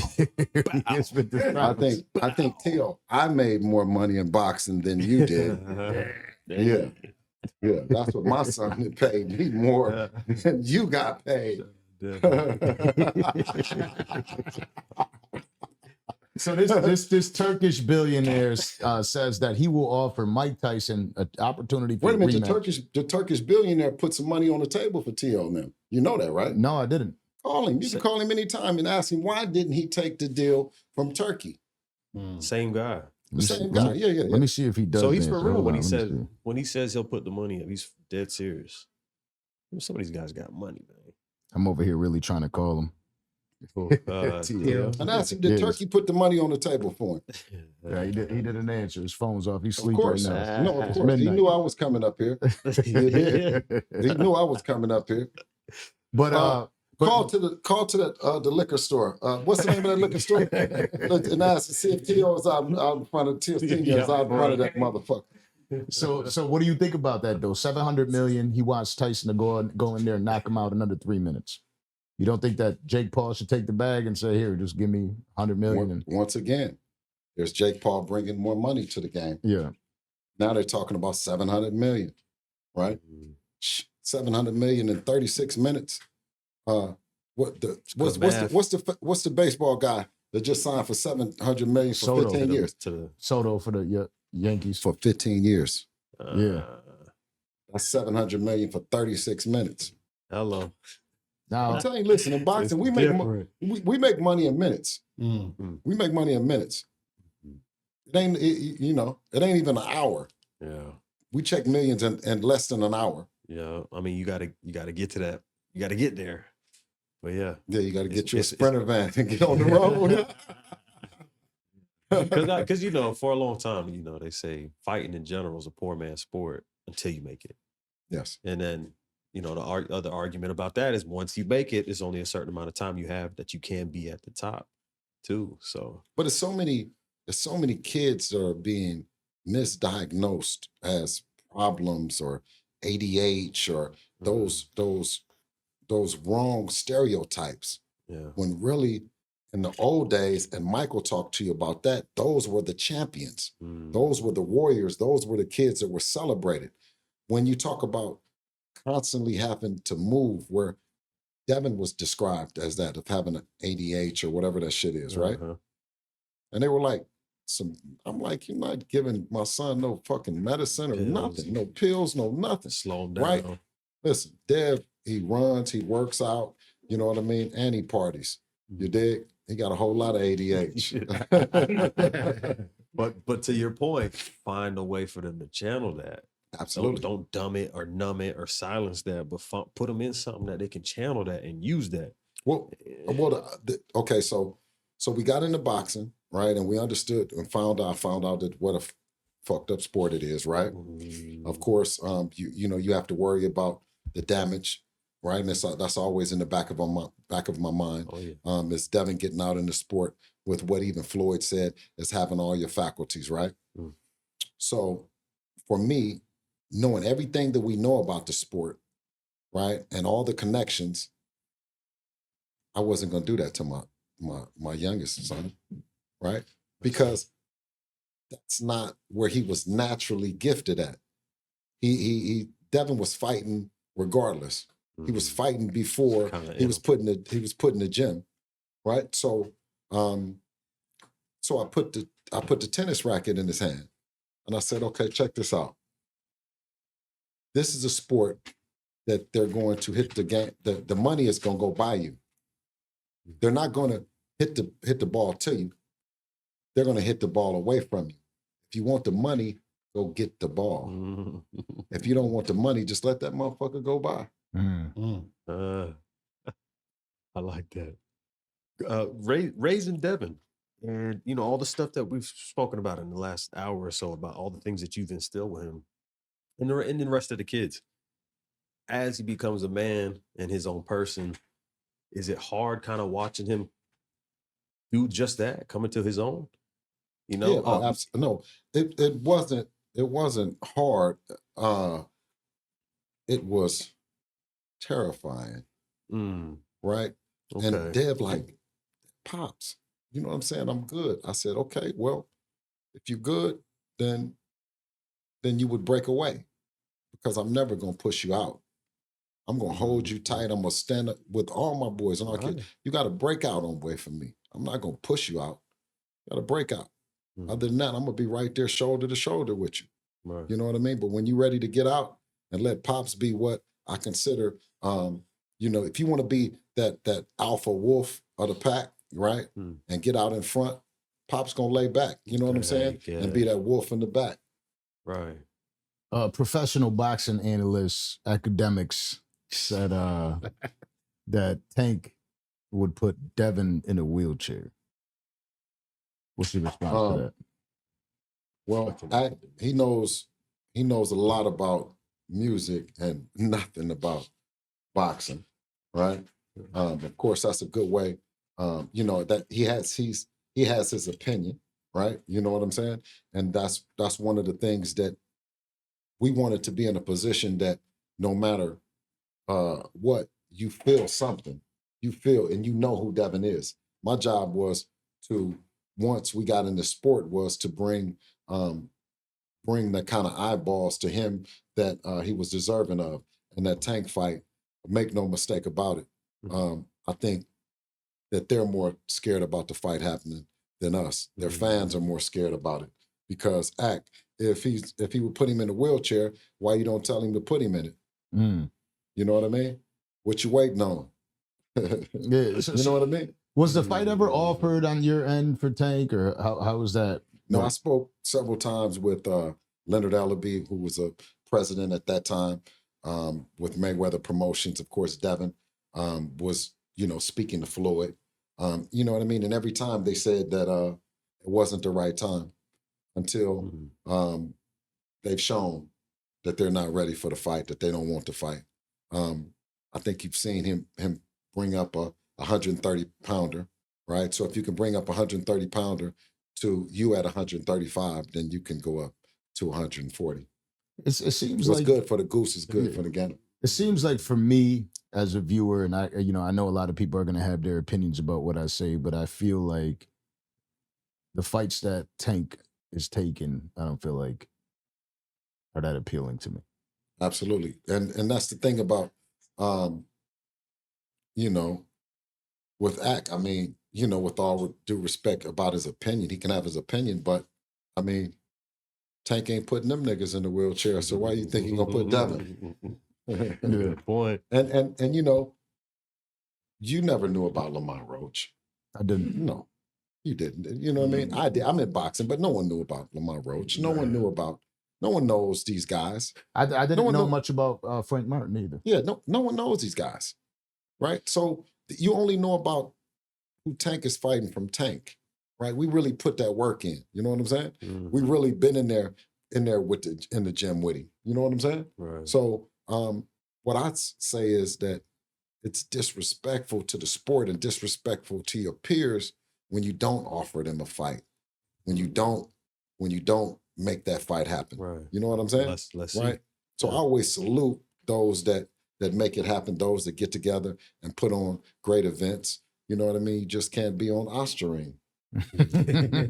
First and foremost. Do you really want to fight? Do you really want Devin to fight Garcia again, or does Devin want it? Definitely we want Ryan Garcia to enroll in VADA and start getting tested, show that he's a clean fighter. You know what I mean? He, in his circus after post-fight, he said that he was going to go to rehab. He said that he was going to go do this and do that. He ain't did nothing. The man went over to Japan for an exhibition. That's what he went to go do. And did he do that because he's suspended? Huh? Did he do that because he's suspended? Is that why he's taking that? He did that because he's suspended. But the thing about it is if you're really clean, right? I would say, right, show the people that you're clean by going to the same agency that you tested dirty at, right? And start giving them some clean piss. Right. Start there. Start there. For those who don't know, VADA is an organization that tests regularly, but right. I believe what you were saying in another interview was that it's a 24-hour, they can call you whenever. They can call you whenever. It's random testing. So it's not just before weigh-ins. It's not just after the fight. It's not just... Yeah, just like anything else. If you have a corporate job or you have a job that you signed up and they say they could test you at any time. If you're a pilot or if you're, you know what I mean, something of real responsibility to others, right? You know what I mean? And then you say, they came in and tested me. It was only a little bit. Yeah. A small amount. Just a little bit. You know what I mean? They said, what happened, baby? They tested me. I just had a little bit in there. You know what I mean? Now Garcia did say that when you offered the rematch and you said he had 3 days to respond, he couldn't take it because you were suing him at the time. No. How could that be when you're going to Japan to do an exhibition, right? So you're negotiating to do that. Why couldn't you negotiate? So he's saying like the only reason he couldn't is because you were suing him. Well, why not show the world that you're clean? Right. So clear your name. Yeah, is what you said. And then you got Teo that also said I think he offered $2 or $3 million that you guys turned it down. You didn't want it. Teo needs to really tell the truth. Turkey al-Sheikh, the billionaire, you know what I mean, from the UAE, put a deal on the table for Devin and Teo this year, 2025, and Teo turned the deal down. And then he came talking some yo-yo shit with some, peanuts that even with Bob them said that he doesn't put anything on the table. That's not him. He's never put any, he's not a boss. He doesn't speak for himself. We don't answer to nobody. That's the difference. So what's next? We're working right now. It will be a big announcement. And I think everybody is going to be surprised about what we're doing and where we've taken our business to. But we're not answering to nobody no more. We're not, you know what I mean? I like that. Yeah, we're gonna really just put this thing down, you know what I mean, and do it for the real ones. And you know what I mean, provide inspiration and trailblaze for those coming behind us. You know what I mean? We don't give a fuck about the rest of the people. I like that you speak like that and saying that we stand for something and we represent something. Absolutely. It's super important, especially for what you guys do. And there's not a lot of that. Absolutely. In the fight community in general, let alone boxing. Absolutely. I saw a comment that said, that man, when Bill speaks to people that are on the right vibrations, humble guy, stand-up guy. They said, but when he go talking to them clowns, he loses it. Like, I think you were arguing with he turned into Charleston White. No, he was like arguing with Floyd, and the reception was all fucked up or something. It's like he had you out of your character a little bit. Man, I'm in the history books. You know what I'm saying? I've done something from the block to becoming the manager of the year in boxing. Yeah. You know what I'm saying? Something that's super hard to do. Can you imagine all the fighters and all the managers in boxing, right? And Devin to be the youngest undisputed champion in boxing. That nigga Charleston can't buy that. You know what I'm saying? I knew I was gonna get under his skin with that. No. well, no, because when I say what really represents being a black man is stepping out into your lane. You know what I mean? Perfecting your craft. You know what I mean? Having something to show for it instead of just having something to say about it. You know what I mean? And it's easy to, you know what I mean, pick guys that are winning, or women that's winning. You know what I'm saying? Or have won, right? I think that, when he talked about the Black Queen, what's her name? Vivica Fox. Come on, man. We love Vivica Fox and Set It Off. Are you crazy? What did he say? I'm sorry. Charles, you talking about? Yeah. What did he say about Vivica Fox? I forget. Some crazy shit.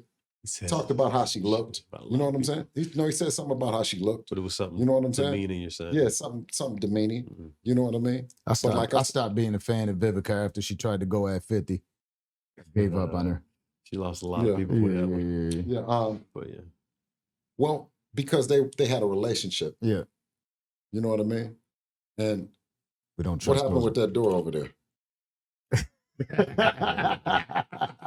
Yeah, you see what I'm saying? He wanted to replace the door, right? I said, nah, it's a symbol now, right? So within relationships, I always knew that, you know what I mean. My dad always told me to stay out of you know what I mean, out of couples' business. Yeah, you know what I'm saying? Word. Because they got a lot of things going on. You know what I mean? So we don't know. So yeah, you can't lose me. You know what I mean? With no queen. Talking about somebody she done been in bed with. You know what I'm saying? Okay. Got you. Now, I want to talk to you about some current events that are going on right now, specifically Jay-Z. I'm not sure if you're familiar with the story. They're accusing him of sexually assaulting a 13-year-old girl. You believe there's any truth to that?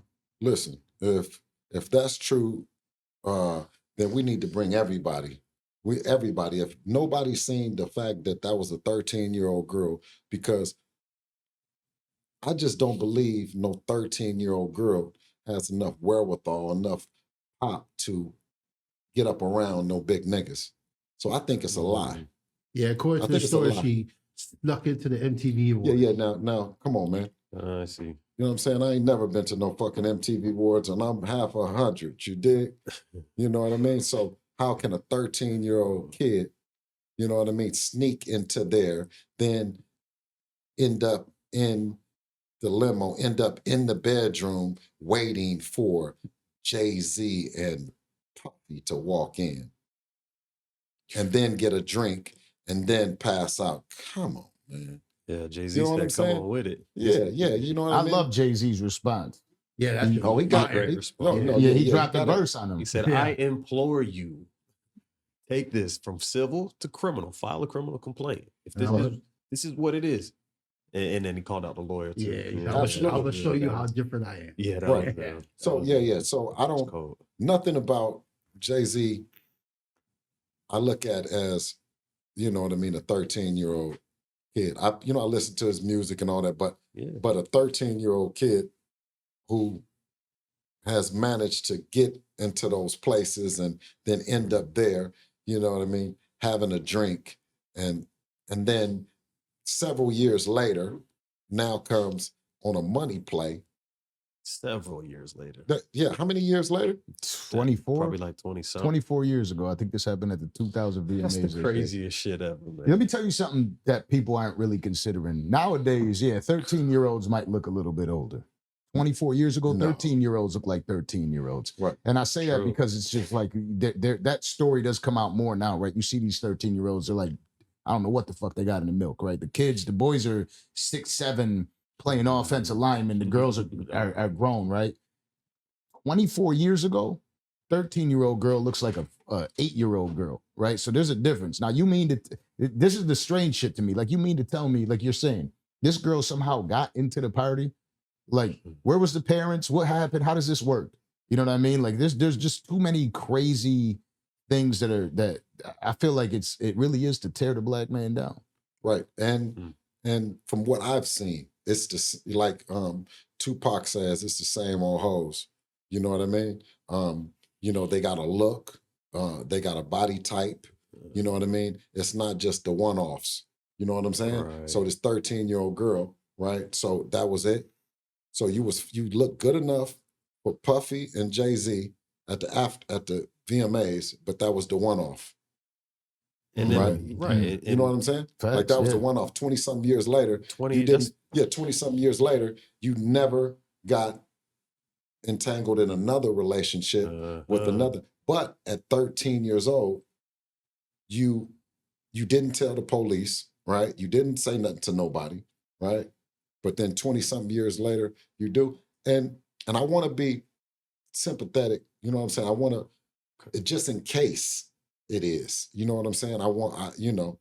I wish the victim and for well. those who are victims, right, and those that are victims, that are 13-year-old victims that are subject to, you know what I mean, stuff like that. But I would think that that's more at home, more of a close, you know what I mean, kind of thing, more than just the VMAs. And they said that she was going up to each limo.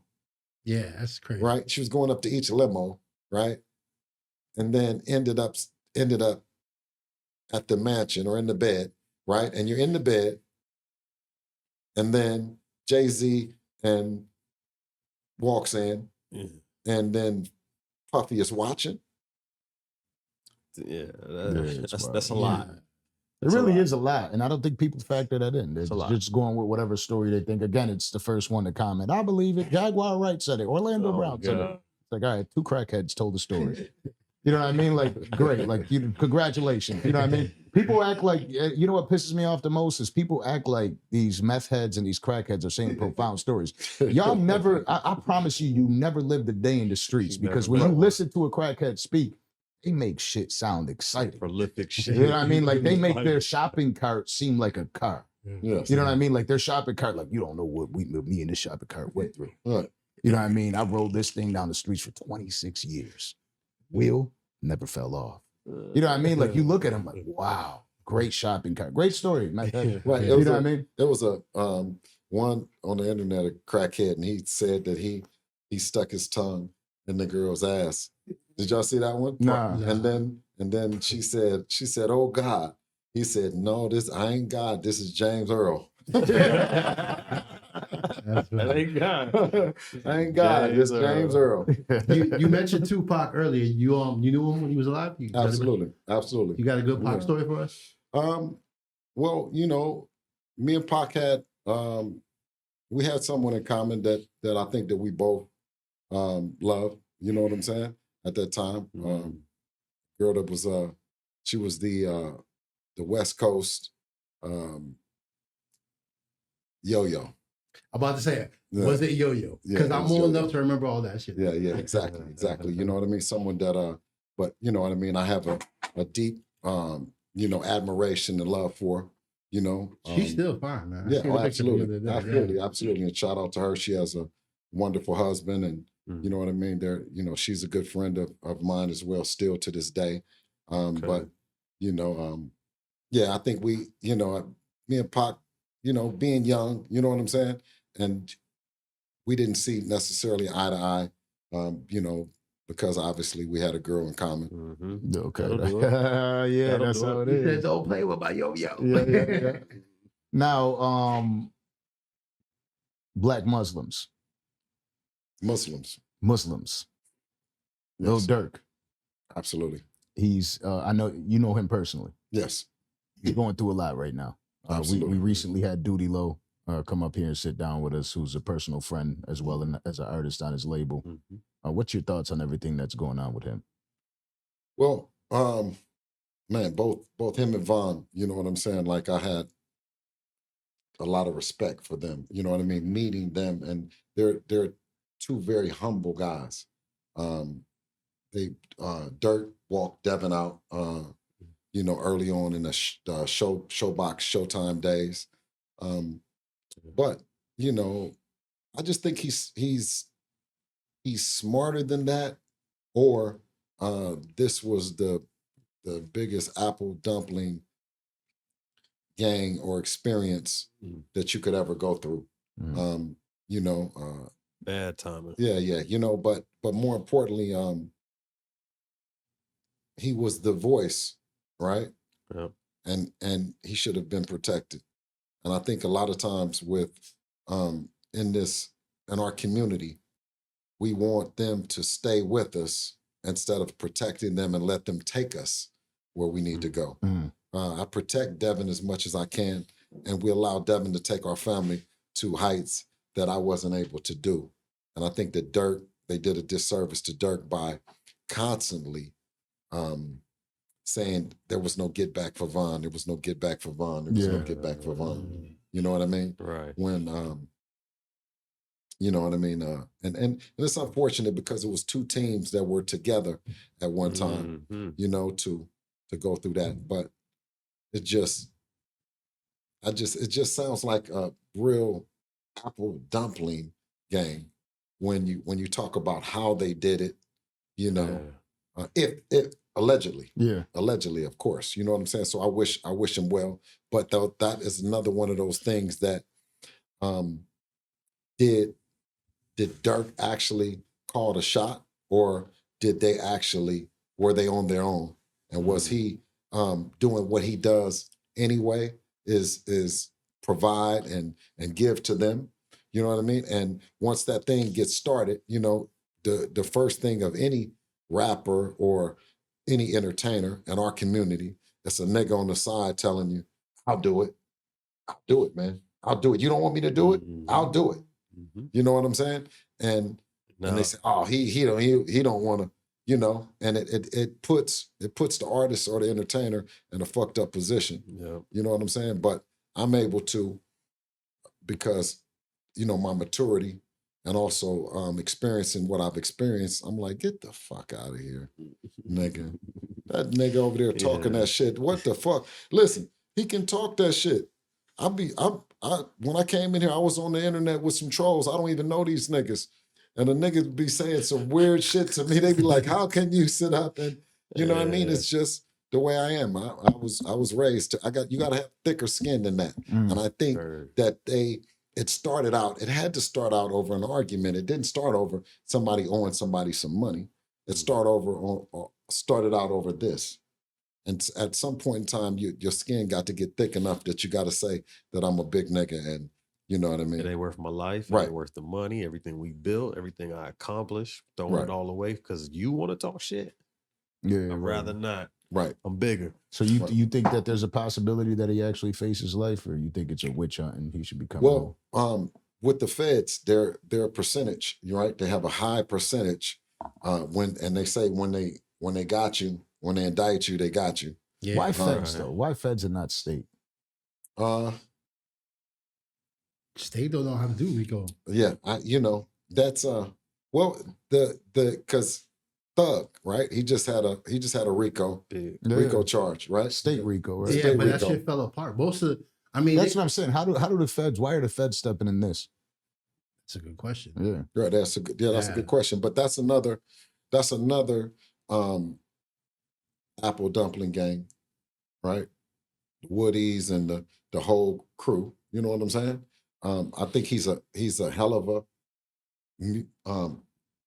a mogul, music mogul. You know what I'm saying? But he wasn't the brightest street nigga. You know what I mean? But when did we get to that point? Because I mean, you remember this back in the day, like the rapper of a crew was like the mouthpiece. Right. Like that's Oakland. Yeah, that's you know what I'm saying? Like he was talking about the gangsters, the hood. He wasn't the actual boss. Like when did we get to the point? I could give it to you. I can like yesterday. Okay, so Richie Rich, he was signed to a street nigga named Jed. Yeah. Right. Yeah. Then you had we saw Richie Rich with LaRussell. LaRussell, yeah. Okay. I was gonna mention that too. Then you had Too Short. He was signed to a guy named Teddy Bohannon. You had who was the rest of them guys? Mention some of them dudes. Like it was the older dudes. But they were all signed to different various guys, right? They weren't the guys that was in the mix. You know what I mean? They were the guys that were what you said. Like Tupac, he said it best. He says, I'm only talking about the stories that I see. And it was a shift in where now, instead of just reporting it, he was a ghetto reporter, right? He was reporting the streets. But it was a shift in now they actually have to be authentic. They actually have to not have to have done what they're rapping, right? Instead of entertaining us with the music, they're telling us their life, and implicating themselves, right? So it's been a big shift in what a quote unquote entertainer is supposed to be. Absolutely. I have to place it maybe around Murder Was the Case.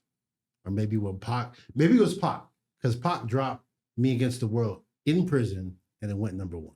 Yes. First time that shit ever happened. Yeah. Yes. Absolutely. Yes. Now, we were just speaking about one of those guys, Diddy, and Garcia seems to continuously put up the picture of Haney at the Diddy party. Have you ever been at a Diddy party? No. I'll tell you one thing is, boy, you see who got the Diddy on their mind. I've never seen so many niggas.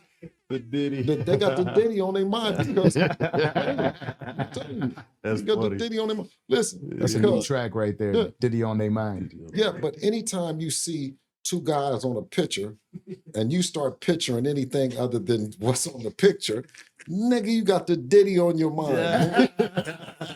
Yeah. This nigga be sitting up. No, he do. He be fantasizing. Yeah. Garcia be fantasizing on what could have happened or what you think that happened or some shit like that. Man, just look at the Right. picture, dog.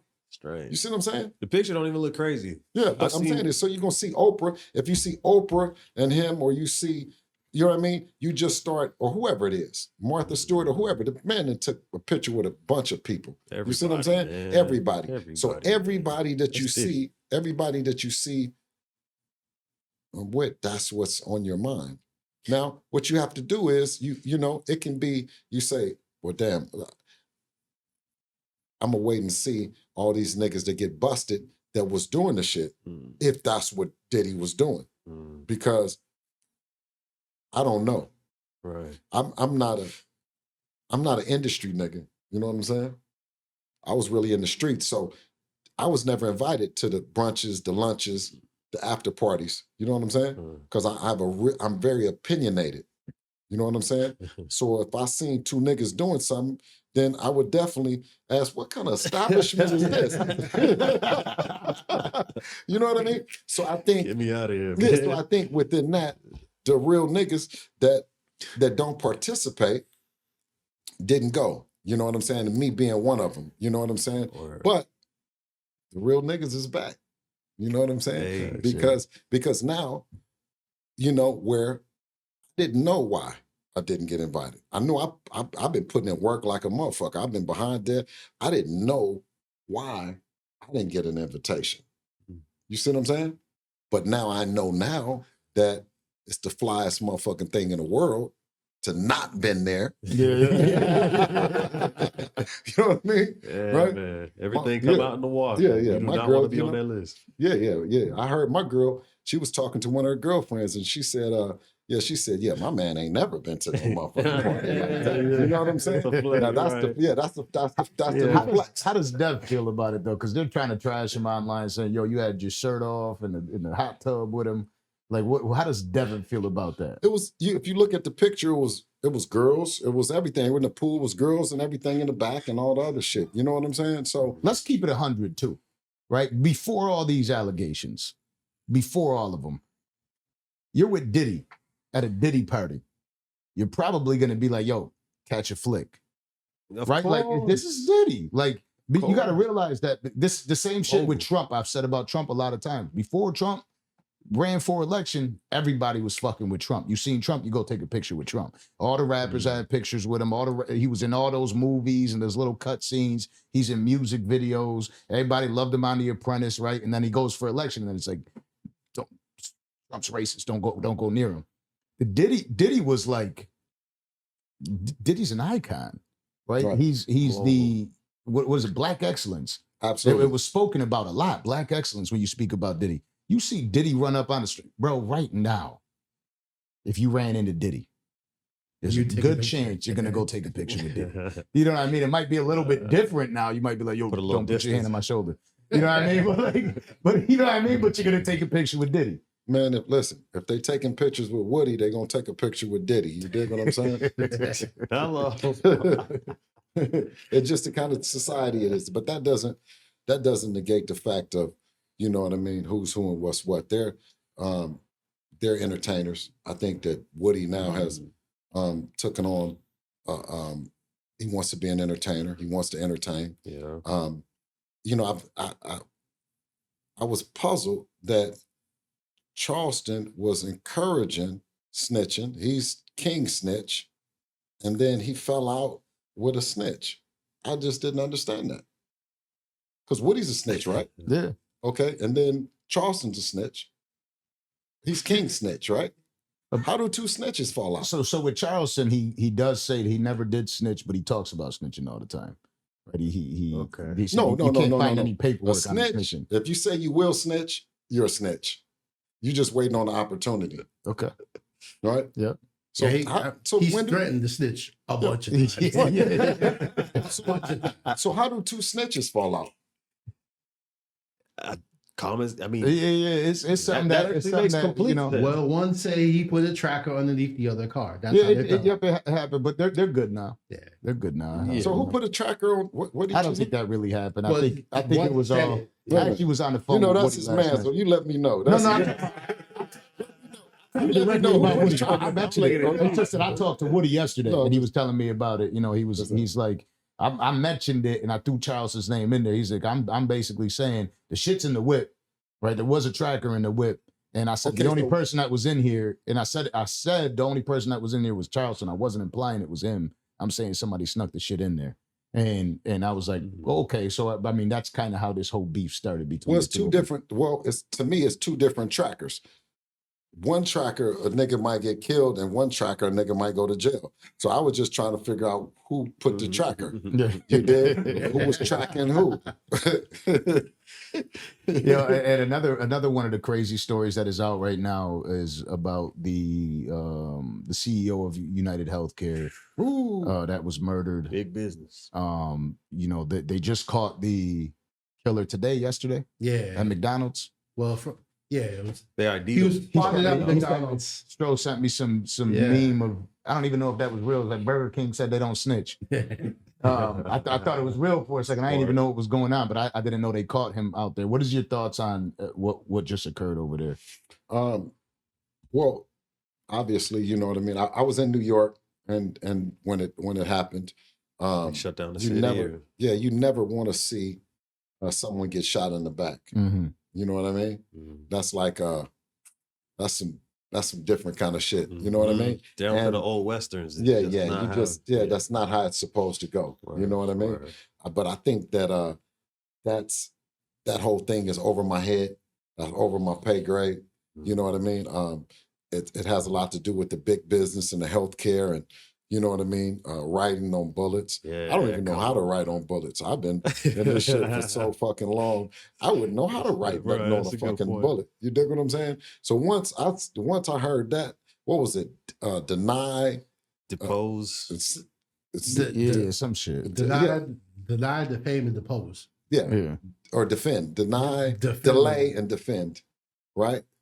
Once I heard Deny, defend, depose. Deny, defend, depose. I said, shit, this shit over my head. Facts. You know what I mean? He had a manifesto that says, I didn't do this for any cause. I have no alliance. I did this basically for the greater good. That these people take advantage of us in our worst and most difficult times. They take money from us when we don't got it.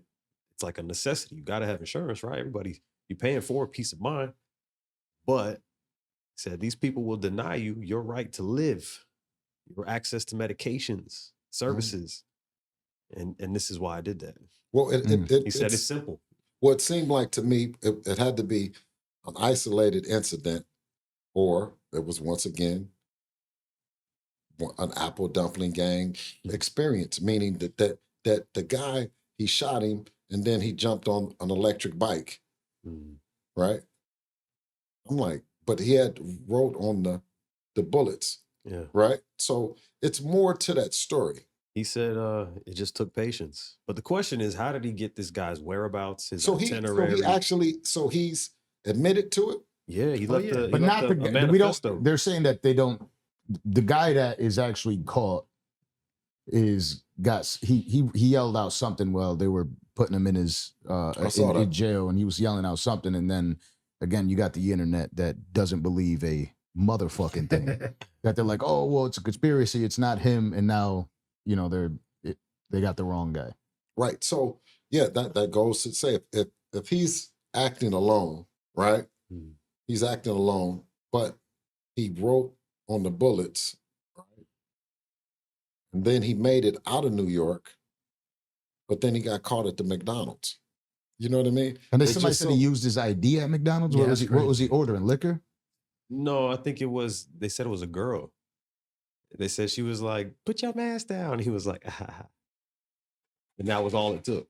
And then they were like, actually, I did see this dude with the backpack, fit the script and all that. So he actually went to McDonald's with the same outfit on. Prior.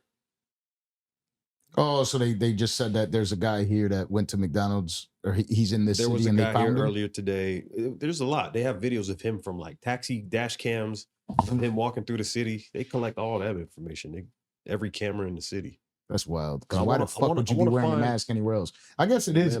I guess it is a wild story, but I'm not the type of person that goes right into conspiracy mode. What's wild? You know what I mean? There is truth in the world too. Yeah, People are just really forgetting that there's truth in the world What's too. wild is It might be him. They You know what I continued mean? to have that meeting after this man was slain in the street 35 minutes ago. They said the meeting goes on, and the stock went up after that. That's what blows my mind. We talk about big business. They're saying these people don't care about you. They said it would have been as bad as them walking over his body to get to that meeting. How could you not call that off and say, guys, the CEO just went down, was just gunned down in broad daylight. Word. We're going to postpone this an hour or 3, a day or 2. Yeah. No.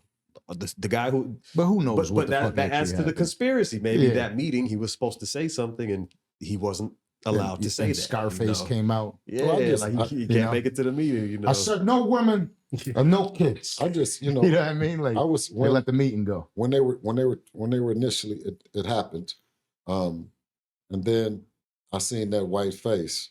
I said, well, yeah, they got one of their own. Yeah, you know what I mean? It looked like a white girl at first when I seen it. He might be a he little looked like a white girl. He looked a little ethnic. I thought it was a girl. Because if it had been one of us, now he's gonna, you know what I mean? Me. It would have been bad. Now the final question. Two final questions because we just kept talking. There's the possibility of a fight that I would love to see. Devin Haney, Shakur Stevenson. Mm-hmm. Who wins and why? Devin. Why? You're talking about two excellent defensive fighters. No, absolutely. You know, and to take, nothing away from Shakur. I've watched Shakur since the amateurs. Heck of a fighter. But what Devin possesses is a different skill set, a different dog, Devin is able to go forward. He goes lateral. He goes back. You know what I mean? It's just, he's an all-around different fighter than anything that Shakur has faced. You think that's a points fight? Well, everybody that Devin had been in there, he didn't hurt. There's not anybody that pretty much that he didn't ring, buckle, or knock down. You know what I'm saying? Mm-hmm. Even Ryan Garcia, he buzzed him too. Yeah. You know, he backed up and he started doing that, right? Trying to get himself together. That's when steroids really kicked in. Oh, you know what I mean? God, that was Ostarine. Ostarine, act now. You know what I mean? But of all the fights, that will be a tremendous fight. You know what I mean? Of course, we look forward to it. I look forward to it happening. You know what I mean? It'll be one for the ages. Yeah. Last question. If you were to say, and it had to happen, you said, I'm not coaching my son anymore. Mm-hmm. Who's the person that you would allow to coach your son going forward? Person that's in the corner with me right now, battling Nate Jones. Okay. A real nigga out of Cabrini Green Projects in Chicago. A real nigga. In good hands. Dope. Yeah. The closer. Because that was the last question, but now it's the closer. You've done a lot, Bill. A lot. You've raised incredible sons. Daughters too? And a daughter. Okay. Two daughters. One, you know what I mean, that God has brought to me, and then one of my biological. That's right. But, you know, and just for the show purposes, but I always say 7. Yeah. And, You know what I mean? I consider them all my babies. You also overcame a lot in the streets. You've lived it all. 50-0 in the streets. Hey, out of a 1 through 100, where do you feel like you're at in the scale of life? Alhamdulillah, I'm right where I'm supposed to be, and that's being a Muslim is everything is good, and when it's bad, it's good. So I'm here. What happens at the end? Where do you want to see yourself when it's all said and done? What does that 100 look like? Well, to definitely not get chased out of London, right? But that's at a cool 21 down here somewhere around there. But no, just continuing trailblazing and being, being hope for the streets, being hope for East Oakland, for Greenside, 77. You know what I mean? For my cousin, you know what I'm saying? To look at his kids with passion, optimism, you know what I mean? You know what I mean? To know that he can do it, you know what I mean? And it doesn't have to be in boxing. It doesn't have to be in tennis, to find the stars at home and not on television. You said that in the beginning of the interview. Yeah. Find the stars at home. Bill, I appreciate you. Hey. Thank you, Ken. Come on. Incredible episode. That's another one for the record books. Danza Project, Bill Haney. You know what it is. Hello. Orlando, sign us off.